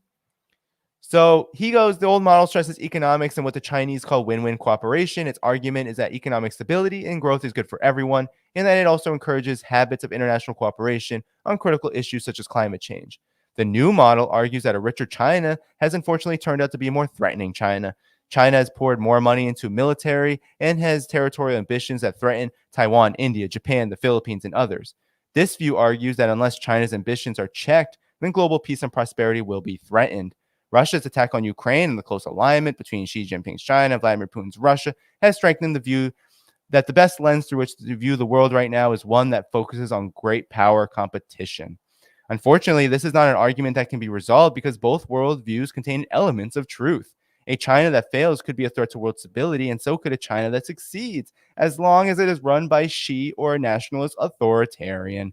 The way for Western policymakers to resolve the debate is to ask a different sort of question. Not do we want China to succeed or fail, but how do we manage the continuing rise of China? So essentially, the conclusion is that not China needs to be destabilized, but that China's government needs to be changed, that the US, Europe, the West, the collective West needs to manage China's rise, that it needs to be in control, and that it needs to check China. That's essentially what is being said here. And of course, it comes with all the Cold War tropes, that China's government is authoritarian, that China needs to be checked because of how much it threatens its regional neighbors. Last time I checked, though, just this past week, the Philippines and China, Xi Jinping and the new president in the Philippines met and had very warm bilateral talks. And that despite the fact that India and Japan, of course, I think are a bit more close to the West's overall agenda with China, there's also been pretty big ruptures there. Japan's military budget, yes, is very unfortunate, but India has basically, agreed to the border dispute with China being at least temporarily resolved, at least there being a ceasefire situation there. And also these two countries have pretty similar trajectories, especially on the monetary path. And now Russia is a big player here, where Russia and India are much closer, and Russia and China are very close. And BRICS is definitely going to grow in the coming year. So, India is part of that. So you see a lot more integration now, and you can tell that there's not a lot of confidence here. And that's why this article is being written. This article isn't being written because, oh, well, the United States can still do this and the West can still do this against China. No, it's being written because I think the collective West understands it can do nothing about China's rise. So it needs to manage it now. It can't do anything about it. Unfortunately, this is the way for what. Okay, so posing the question that way avoids basing policy on something beyond the control of Western officials. It would not be wise for Americans, Europeans to assume that China is heading for failure any more than it would be realistic for China to base its policies on America, on the idea that the U.S. might collapse. It is clear that both China and America do face substantial internal challenges that could, in the worst case, overwhelm them, but it would be foolish for either side to assume that outcome. So, of course, he had to bring in China here, right? He's obviously talking about the collective West being in trouble here with their policy. He's obviously he's not talking about, he's not talking about China, but he had to throw in that projection in there, so it looks more plausible. It looks more, it looks better, right? It looks better PR wise. But the conclusion, though, is that actually the West can't control China. It can't. So rather than trying to make China poor or to thwart the country's development, Western policy should concentrate on the international environment into which a richer, more powerful China is emerging. The goal should be to mold a world order that is less attractive for China to pursue its aggressive policies. That approach has military, technological, economic, and diplomatic elements. The U.S. has been most effective in strengthening its web of security ties with Japan, India, and Australia, which should help deter China's militarism, right? That's just Cold War talking points. That's not true. That's not happening. There's no deterrence happening there. It's all aggression. It's all military encirclement. We can just skip that as just par for the course. The United States is going to continue to militarily encircle China, and China will continue to respond, and it will continue to defend itself. So, okay, that's true. Economics and trade are where the U.S. is the weakest. China is already the largest trading partner for most countries in the Indo-Pacific. America's increasingly protectionist mood and inability to sign new trade deals in Asia make Washington's counteroffer look even less compelling or look ever less compelling. The battle of ideas is also important. As Ukraine wars illustrate, large parts of the world remain deeply skeptical about Western motives, even in opposing an obvious war of aggression. So that's why it's crucial for the U.S. and the EU to be clear to themselves and others that their goal is not to prevent China from becoming richer, is to prevent China's growing wealth from being used to threaten its neighbors or intimidate its trading partners. That policy has the merit of that's both defensible and feasible. So essentially, what's important here is the admission that the U.S. and the Europe have nothing to offer economically. So while he's arguing that, no, we shouldn't be trying to crash and collapse China entirely, that we should be concerned about its political and military motives. And yeah, we should still encircle and do all of that dangerous new Cold War stuff on China. We should continue to follow the propaganda war.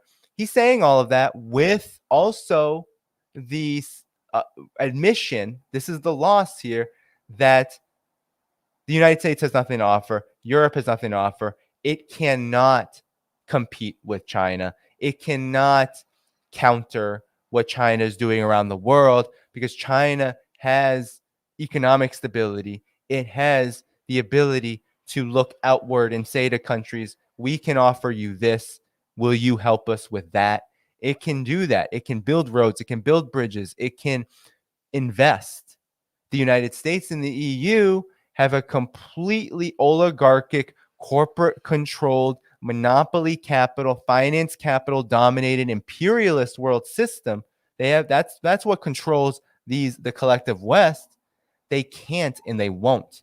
It's not just that they won't. It's not just, oh, we don't want to.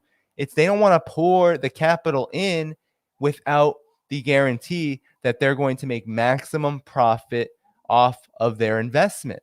And it comes at a time where the collective West, its economy is so shaky because its foreign policy with Russia, its proxy war with Russia, and not just that, but it's overall outstretched, overstretched, just completely, it's flooded all of these resources. It has invested pretty deeply in the military industrial complex, and all of that has major costs to it. And those costs are blowing back at the collective West intensely.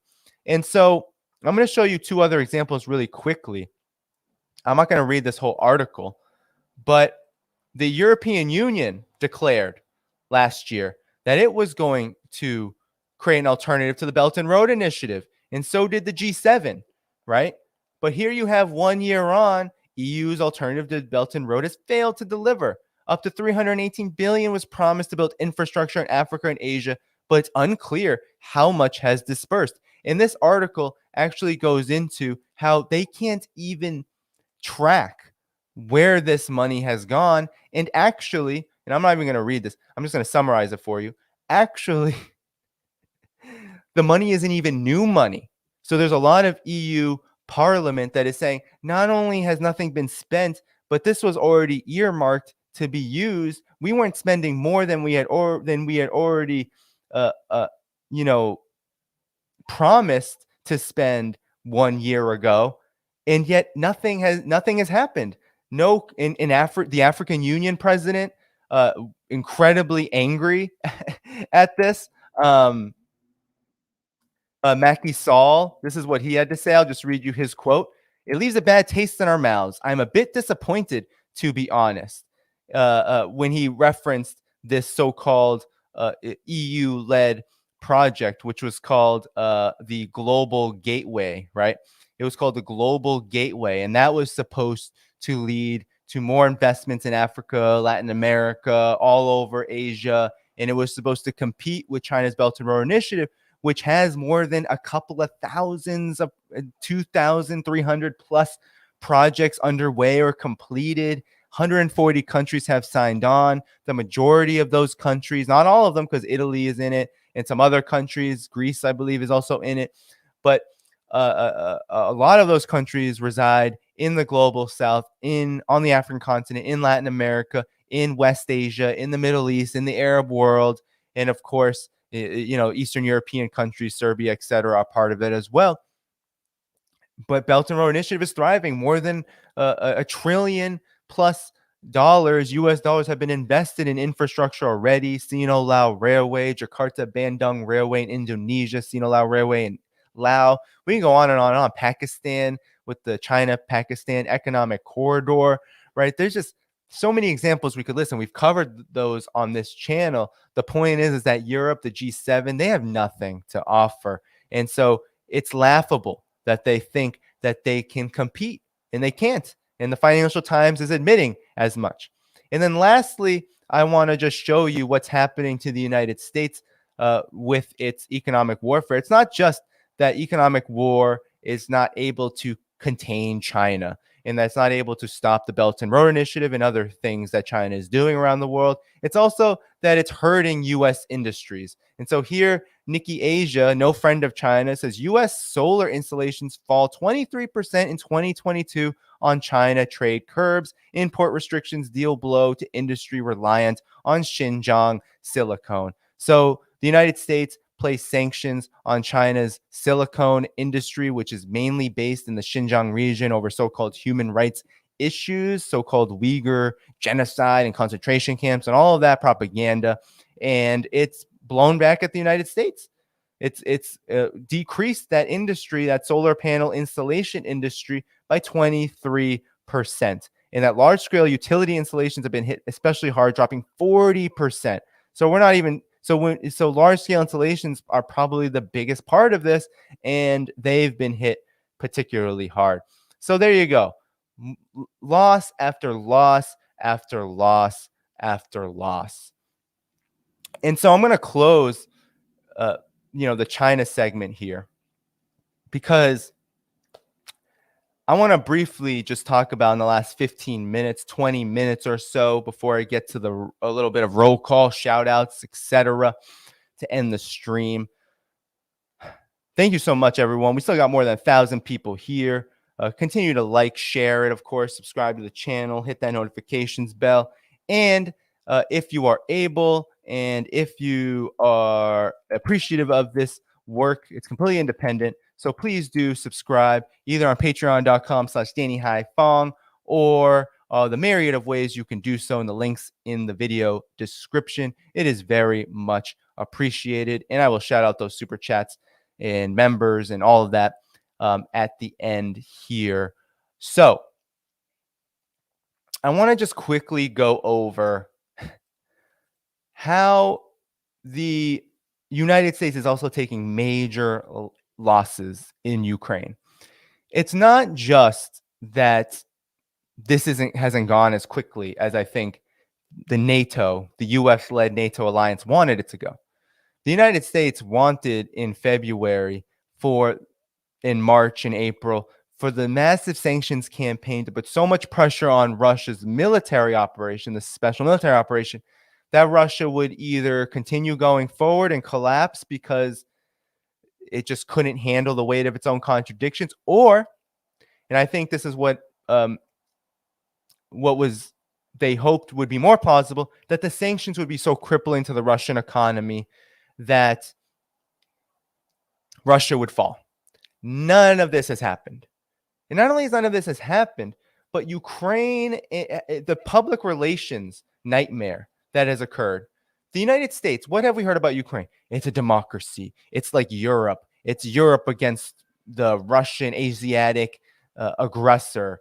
Russia's barbaric and Ukraine is civilized, right? All of this very racialized rhetoric. It's all about the West versus the rest, right? And Russia being the big bad boogeyman, right? The barbarian that has to be tamed by the civilized neo-colonial power. That's how this has been framed, and that Ukraine is this kind of representative of what it means for a country, even as small and as poor as Ukraine is. It reflects the values of this benevolent Western civilization, right? That's what we've been told. Well, this has gone on so long, and the NATO and the United States have failed so much in their objective of weakening Russia, and that this military operation does not look like it's going to go in favor of NATO. Of course, we can't predict how things will go, but we know from weapons shortages, ammunition shortages, all sorts of issues there. We're going to get into Ukraine's economy, that there's so many issues Ukraine is going through. It's hard to imagine anything but either a Russian victory or some kind of settlement that is because of Russia's overall strength in this situation. It's hard to imagine anything other than that happening. When I say settlement, I don't necessarily mean negotiations. I also mean on the battlefield, something happening, something being settled, whether it's partition, whether it's whatever. I can't predict it, but I've heard theories about maybe West Ukraine becomes like a Western protectorate, a NATO protectorate, and Donbass is fully integrated into Russia, the East. Possible, but I don't know what the outcome will be. But what I do know is that this West versus the rest, that Ukraine is just so benevolent, it's falling flat. It's falling flat. And even Ukraine is getting desperate. Zaluzny, Reznikov, these officials, these top generals and foreign ministry officials in Ukraine are getting desperate. And here you have reported yesterday, Ukraine says it's on NATO's mission. Alexei Reznikov has argued that Kiev is shedding blood for the military bloc and expects weapons in return. So, it's not that Ukraine, right? You always hear Ukraine has self-determination. Ukraine can decide what it wants and all of this, and that Ukraine isn't a proxy war, right? There's some officials who will say it is in the United States and the collective West. And there are a lot who will say, no, this is actually not a proxy war. The United States and Europe are just trying to help poor little Ukraine, defend itself from an unprovoked aggression. Well, here you have Ukraine's defense. You have the defense minister saying in an interview in Ukraine that Ukraine is addressing the Russian threat that NATO declared was its biggest.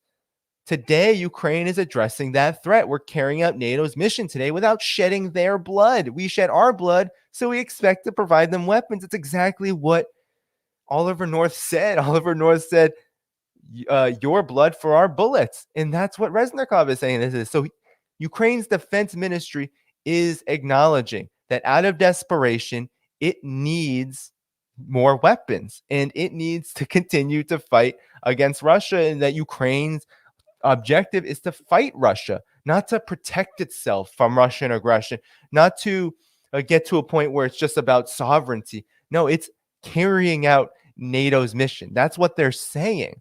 That's what Ukraine is saying. Ukraine, it's so interesting. And this is what happens when you take a puppet regime too far.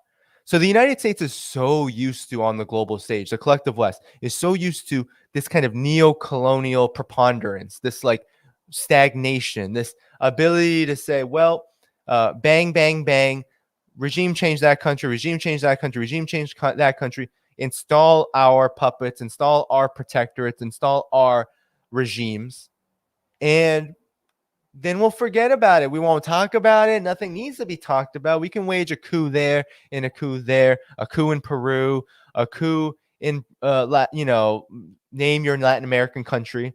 We can do that. We can go across the African continent, militarize it, regime change, all of that, and then we don't have to talk about it anymore. Not so much. Not so much when it comes to Ukraine, because Ukraine is part of a bigger conflict. It's a part of this bigger war with Russia. And so in the past, the United States didn't have any peer competitors, as they call them. The United States didn't have to worry about what happened to said African nation, right? It didn't really have to worry. It could say, well, we'll fund those CIA proxies in Angola and hope that they gain power like it did in the 80s. And then if they do, great. Then we don't even have to think about it. What did the United States do to Grenada, for example? The United States during the Reagan administration invaded Grenada, overthrew the government, and you never heard about it ever again. Well, what happened to all those? What happened to that country? Well, it became indebted, it became poor, it became privatized, and it basically became a protectorate of the United States. So in the past, during that time, that was in the 1980s, the United States didn't have to worry about Russia. Russia was having its own problems. Soviet Union was having its own problems. China was still very poor. Didn't have to worry about China's influence necessarily so much yet. It was still very deindustrialized. It didn't have much of an industrial base. Didn't have much influence worldwide beyond what it was doing, abroad in terms of aid, very small amounts, not insignificant. Some Soviet Union and China were still helping liberation movements, etc., to varying degrees, but it wasn't so significant that the United States had to worry about, well, if I do that coup there or this war there, the Gulf War, all that, it didn't have to worry about, what does Russia and China have to do with it? Well, wrong now. That's not the case anymore. Now, when it comes to Ukraine, they do have to think about it. And that's why,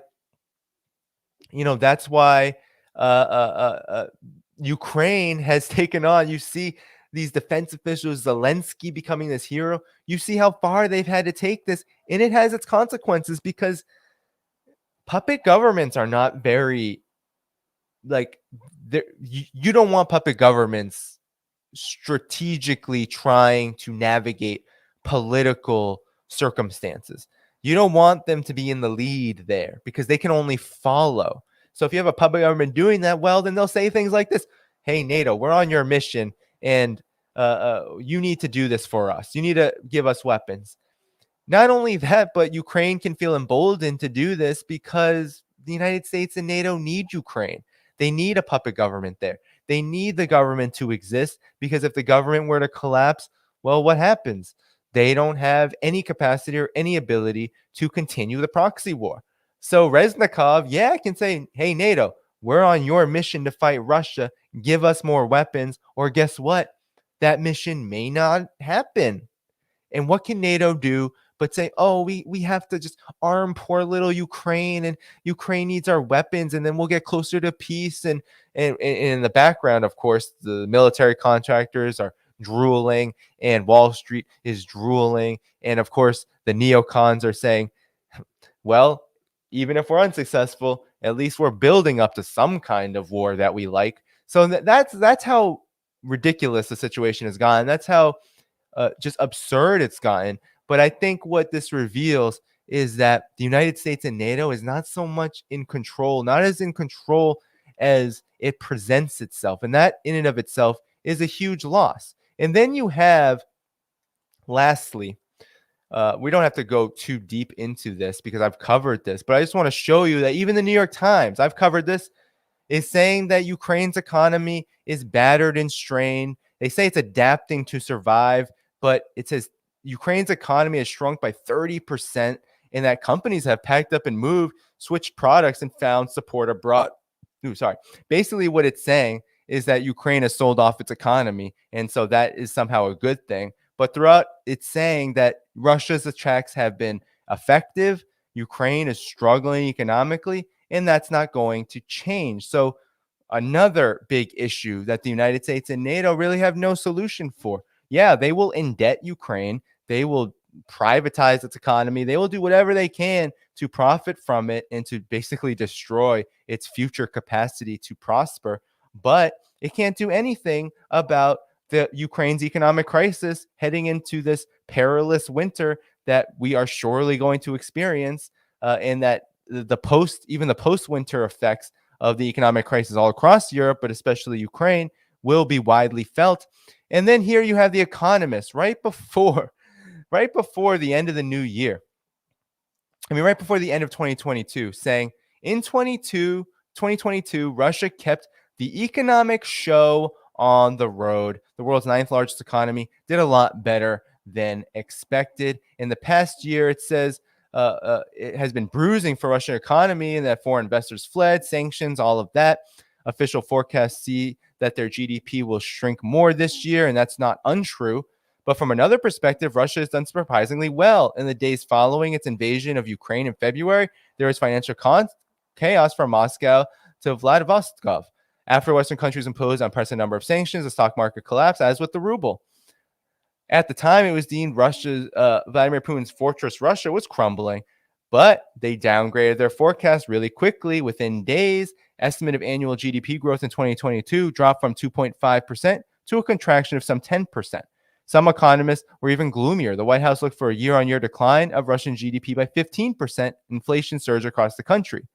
So within weeks, though, it became clear that the worst forecasts were not going to come to pass. Sanctions have gravely damaged parts of Russia's industrial base such as the car sector.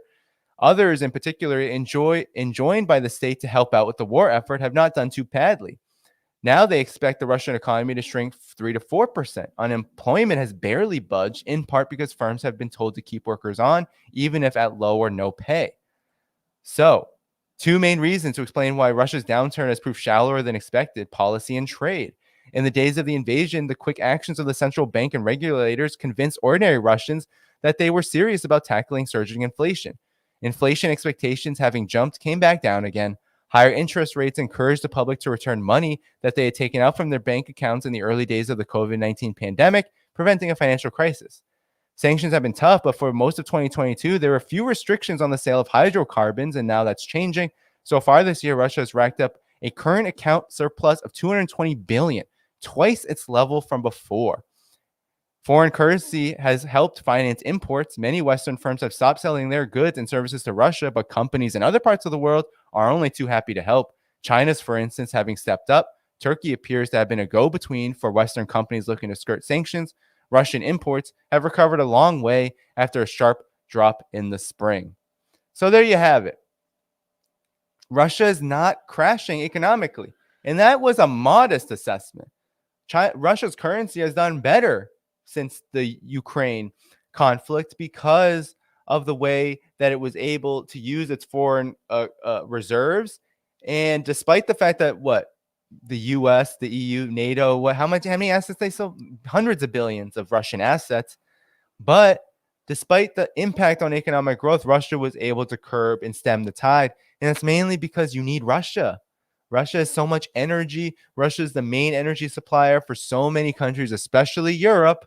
And so these countries had to continue. They had to find a way to continue to get it. That's why they've been able to, even though the economic crisis in Europe is very bad. It's not a good situation. No, but they had to find a way to, through third parties, continue the sale of energy, or we would have seen a total collapse. And so Russia is not losing the war. Russia is finding itself actually in a more favorable position, public relations wise. Ukraine is looking more and more like a public relations nightmare. You see militarily NATO completely out of its stockpiles. It doesn't have any more to give. The United States is very hesitant to go into its own stockpiles to help Ukraine. And despite all of these vehicles and things like that have been announced, it's not going to change anything dramatically. It's not going to change the calculus. And we still haven't seen 200,000 plus. We've seen some of the 300,000 go to the front lines, but we haven't seen at least 200,000 of those Russian troops be deployed from the partial mobilization announced in late 2022. So, who's losing? So many losses coming on the Ukraine front, and also on the Taiwan front, and on the Chinese front, on the Taiwan proxy war front. And just largely Russia and China are not, they're not in the position that we are told they are. We're often told that they're this and that, and that they can't match up to the prowess of the US and NATO. The world has changed. Russia and China, they're doing quite okay. Of course, the world situation is complicated. It's not like they're growing astronomically, but overall in their objectives, whether it's the military operation from Russia, whether it's China's global integration projects, we're seeing that these two countries are much more resilient and much stronger than I think many have been led to believe. And that means that overall, the U.S. empire, the American empire, the whole collective West that it leads on a leash is actually a lot weaker than it is presented often in the Western mainstream media and the corporate media, the political class, all of them, the neocons, all of them. They'll never tell you how actually strategically they are so weak, how actually in terms of their legitimacy, they are getting weaker. And while they're still very dangerous, we're seeing that things are changing, and that's a very good development. That's a positive development, one that we need to not only pay attention to, but also be ready to help in our own way through creating domestic crises. We are already facing so many domestic crises, whether it's the state repression, the torture of whistleblowers like Julian Assange, whether it is the police killing more people this year than they have maybe in its entire history. We don't know exactly, but we know it's more than any year recorded. Or whether it's the economic situation where more and more people are struggling, are hurting, are finding themselves mired in debt. Inflation is robbing them of whatever low wages they had. And now we're also seeing so many contradictions come to the fore in the economic realm. We're seeing people's struggles lead into things like strikes, like protests, like actions. We're seeing just how this is a cauldron of unrest. And we can do our part by bringing this understanding of world affairs, international affairs, of the world situation, of the geopolitical situation, the geopolitical economic situation, right? The overall political economy worldwide. We can bring that understanding to wherever we are, however we contribute, in order to help move the question of peace in the right direction in our day-to-day lives. That's what we really need. We need, because the neocons, the collective West, the ruling class, they are doing all of this for a reason. And it's for the same reason that they're robbing workers, that they're incarcerating Black people, that they're killing Native people disproportionately with police, that they're locking up Julian Assange. It's all for the same reason. The same reason why they're going after China and Russia is the same reason why they're going after people right at home. It's the same reason. It's because they're trying to enrich themselves. They're trying to expand their hegemony. They're trying to dominate. They're trying to continue their form of class rule, and it's our job to counter it and to bring about a new world as well. It's not just China and Russia's job. They're trying to establish sovereignty and self-determination on their own right, and their societies are theirs to figure out. Our societies are ours to figure out. But with that said, everyone, that's the content for tonight. We still have 999 people. Hey, 1,000 people. Keep sticking around for the shout outs. Before you go, though, because I'm going to shout people out now, but if you're not going to stick around for that, then I just want to give you all just the announcements first. Tomorrow, I'm actually going to be recording on the podcast of Donbass Davushka. So you can find them at t.me Donbass Davushka. They have a great Telegram channel where they keep up of latest developments of Ukraine. They're going to have me on to talk about, I put it in the chat. They're going to have me on to talk about China. So I'm going to record with them tomorrow early afternoon, and I will be sharing that. I think they're doing it over Zoom, so I'm going to record some video, maybe clip it up a bit. And so I really look forward to that collaboration. I've been following their channel for a bit of time. They give really good updates on the Ukraine situation. And so I'm ready to collaborate with them. And so that will be a good one. All right. And then after that, on Tuesday, I'm going to have Jemima Pierre and Margaret Kimberly on to talk about Haiti. And of course, we'll get into the larger geopolitical situation when it comes to Haiti's relationship to empire and more. We'll relate it to other issues.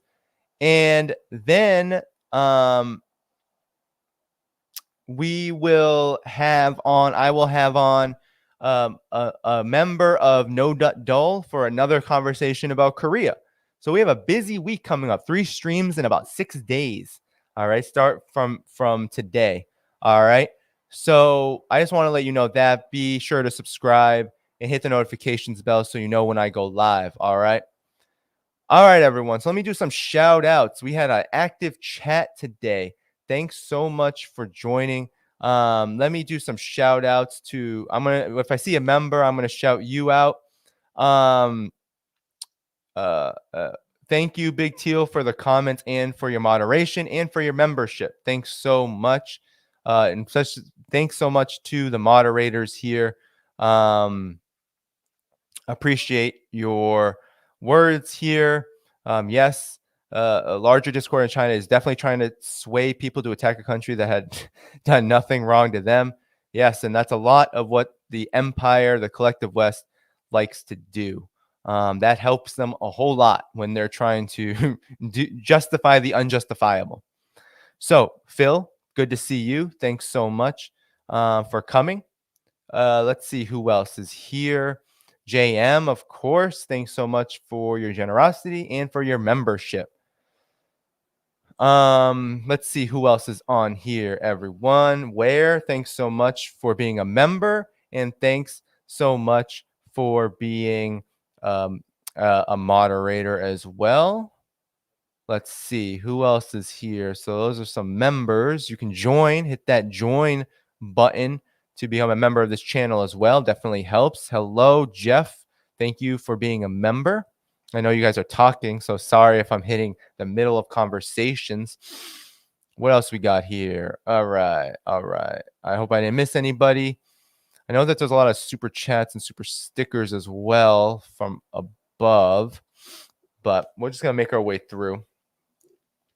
I like what the Duran does where they do a whole Q&A video, but I don't know if that would work. So one thing to announce, guys, is that the algorithms are always changing. So be sure to hit that notifications bell as well, because I do post clips, and be sure to just hit that like button on those clips. Make sure that you are sharing those and, whatever you can to help them. But likes and comments are the best way. It's just that even with clips, I'm noticing that certain periods of time during my channel's growth, that if the algorithm changes a bit, they will start suppressing this content again. And so it's really important. And then it's like, what do you do? Like, how do you figure that out? Who knows? But the best way is for subscribers who aren't always notified when videos come out to drop that like and maybe a quick comment, or it's not always necessary, but the likes are definitely a big deal to get the videos boosted. It's ridiculous, but that's how you grow a channel. So thanks so much for everyone who does subscribe already. If you're not subscribed, do so. All right. We got a new member. I want to find them, but Big Teal says we got a new member. Where are they? This chat is moving fast. Who's the new member? Where are they? Usually it shows up in a post, like in a chat. If they join during the stream, it usually shows up in a chat, but I don't see them. But Luna, thanks so much for the super sticker. Appreciate that. Wesley Monk, power to the people. Right back at you. Thanks so much. Oh, look at this. A question by Notary S. Thanks so much for the generous super chat. Can you share some Korean War book recommendations? Yes, I can. If you want history of the Korean War, look up Bruce Cummings, the Korean War history. Bruce Cummings, anything written by him is great historically. Politically fine, but I would suggest that. And I feel like there was recently a book. Oh God, did No Dut Dull edit this? I feel like there was recently a book that they wrote. Actually, Sanctions of Empire. They wrote a bit of a zine, I guess. But there is a new book. Oh my gosh, who wrote this book? I wish I'd saved it somewhere. Who wrote it? There's a book on Korea. I believe it's I don't know if it's Speeches by Kim Il Sung. You know what? We have to get back to you there. But for now, if you want Korean War books, go to Bruce Cummings, because I've learned so much from his work. I think I.F. Stone, the celebrated journalist, also has good ones. And also go to No Dut Dull's Twitter. I'm gonna have them on. I'm gonna have No Dut Dull on Thursday, and their Twitter is a wealth of resources. Let me actually bring that up for you. How about that? Because I think that they are really doing the work on understanding Korea, and so I think just following them, they have a lot of good resources. So I'm going to put that in the chat, at the bottom of the chat right now, so you can find that. I've learned a lot. I like a lot of refreshers and new things I've learned. Yeah, so they had some recently really good threads. So you can learn a lot about the Korean War actually from No Dut Dull. Definitely. So I think that's good for that question. Thanks so much, Notary S. JM, thanks so much again for your generosity. We still got a lot of ground. I'm only in the first hour here. Let's see. See a lot of members in the chat today. It's great to see. So thanks again, Luna.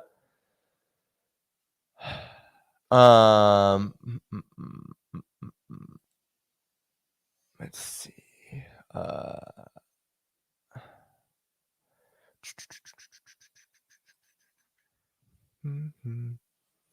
think we have a question from a member, actually. Where'd that go? Is the CPC helping Evergrande with their debt? Actually, what ARA, that's how you say your name, sorry. Actually, what the Communist Party, what the Chinese government has done is actually it has ordered Evergrande to reorder and reform what they've done.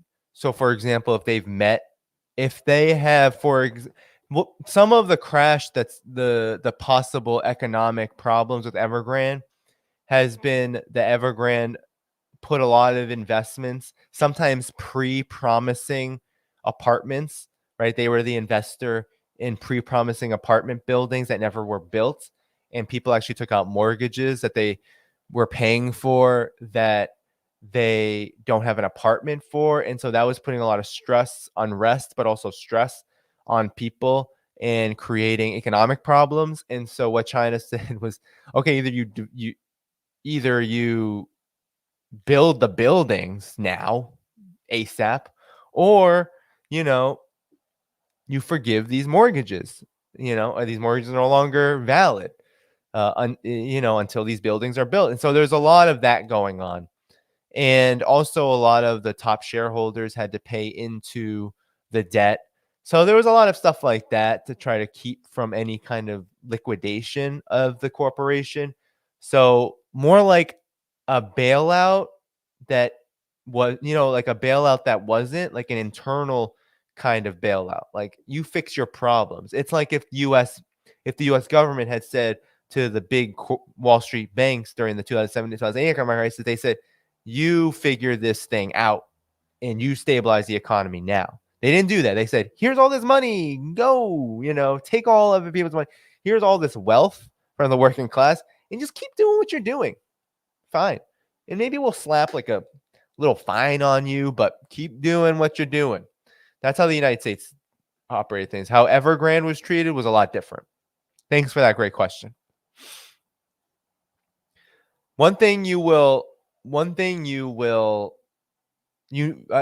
thing to understand about China is that in China, corporations aren't in command. So Evergrande, right, when things started to get dicey, they had to listen to the government. That's not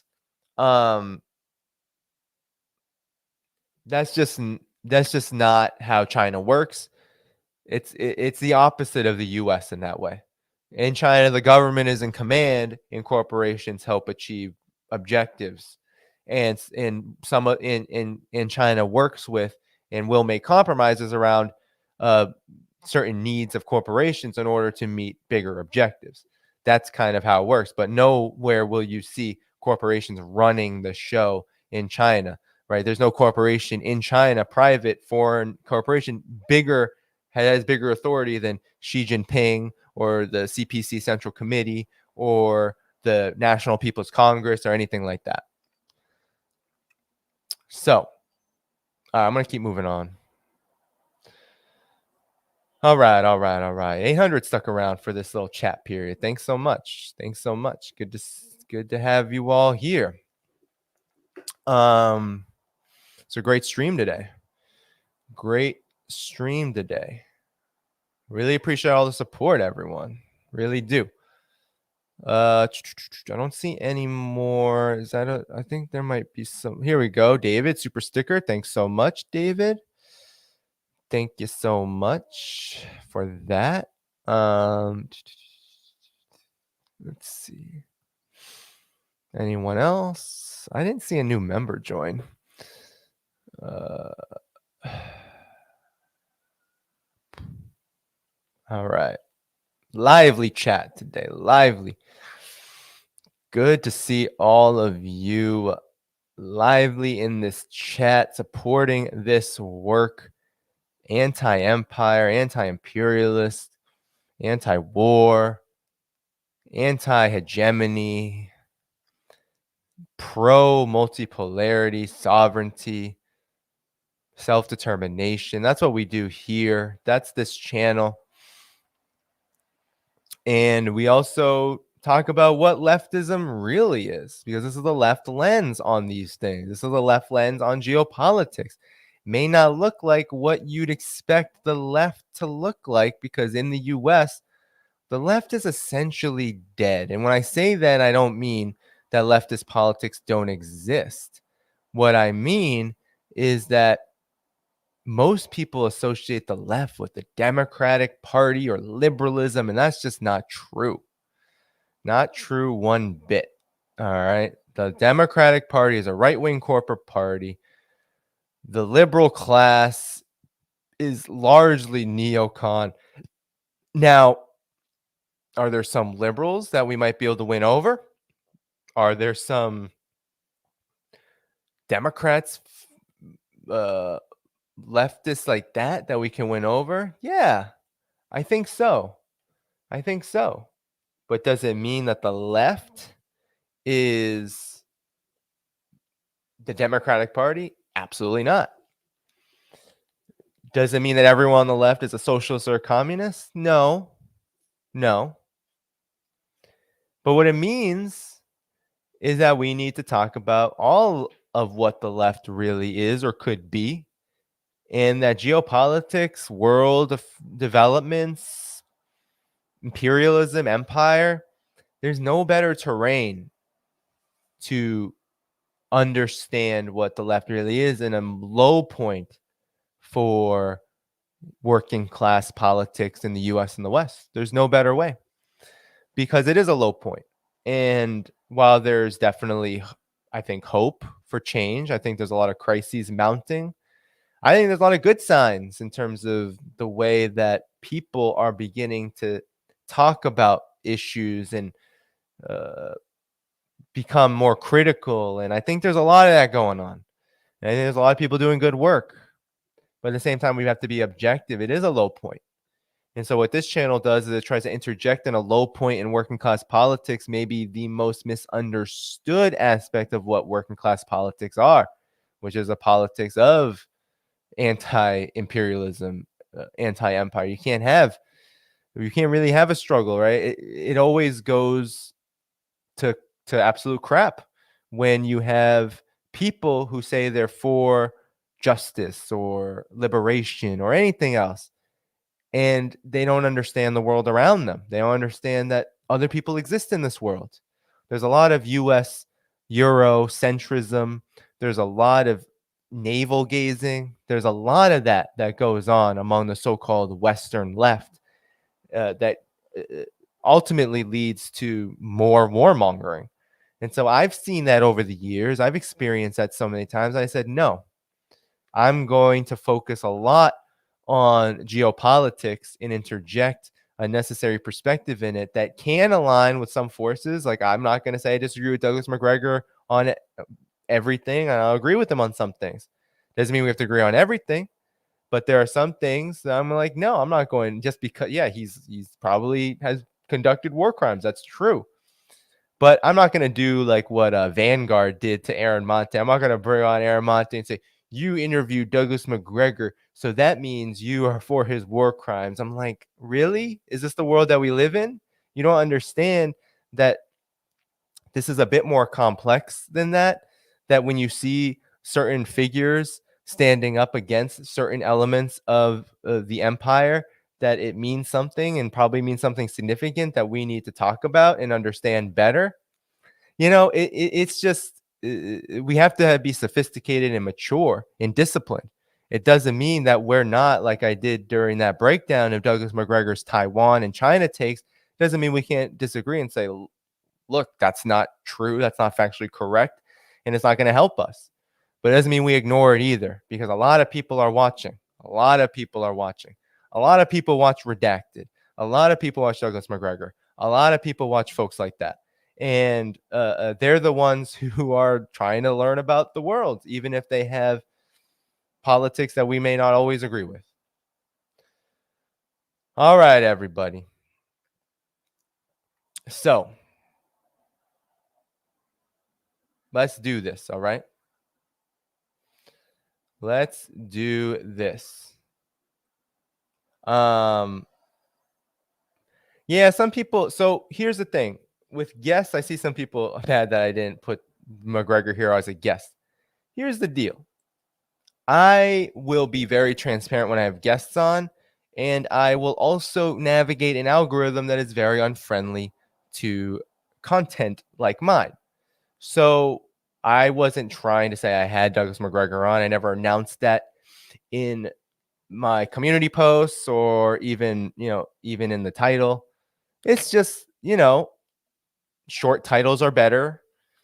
And that's, and so I'm just working around that. And you'll know when I have guests, right? When I have people like the Duran on, Scott Ritter on, you'll know.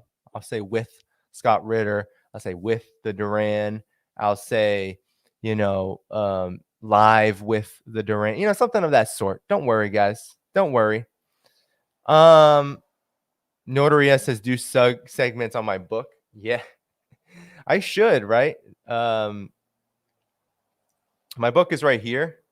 American Exceptionals and American Innocence. I wanted to teach a class on that book, 2019.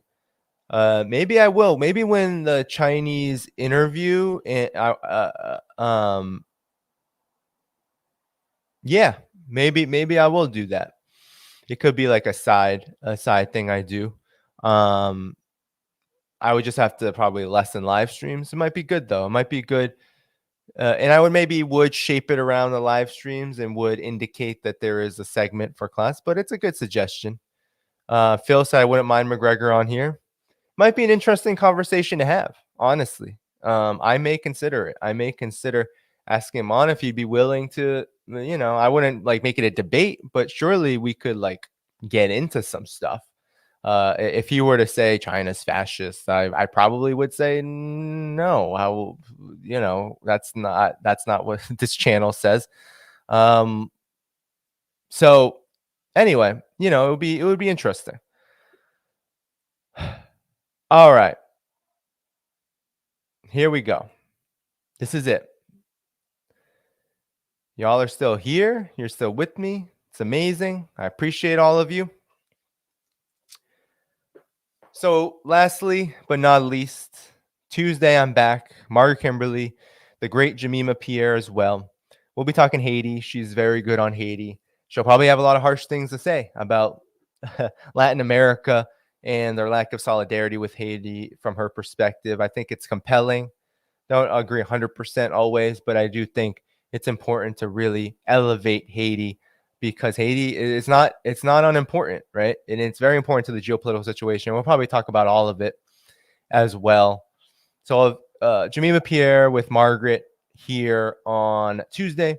On Thursday, we'll be talking Korea and geopolitics. I'm going to, No Dut Dull, the first guest I had on, we talked a lot about history, a lot about specific Korea. We will talk about that, but we will also talk about, well, what does DPRK matter to the overall situation anyway? And I think that's a great way to approach Korea as well, because I dislike thinking about global politics as that country, this country, that country. No. It's all connected. This is a global system. Empire is global. So too is any movement, any transition away from it. And we are in still the month of the Haitian Revolution, understanding the seismic waves that Haiti has created worldwide due to its very just struggle against colonialism, imperialism, slavery, etc. All right, everyone. So we got that coming up. Before you leave here tonight, last word, last plug. Be sure to like, share, hit the subscribe button, hit that notifications bell. Be sure to subscribe on Patreon at patreon.com/DannyHaiphong, Substack. Both of them can be annual. Both of those are annual places. You can join on YouTube, $5 a month. There are other places where you can support as well. You can drop super thankses right on videos. You can do all of that. That's how you can support this work monetarily. There are going to be leaner times here with no health insurance, with no second income. So all of your support in this new year very much makes a difference as I try to continue on this path and doing this work with much greater capacity and to improve on what I think needs improvement. Like I need a computer. I probably need some more gadgets to make this a more sustainable project. So yeah, support the work if you can. And if you can't, liking the videos, sharing it around, but liking and commenting, it does incredible things for the algorithm. All right, everyone. Peace. All right. All power to the people. And I will see you in a couple of days. Take care. Bye-bye.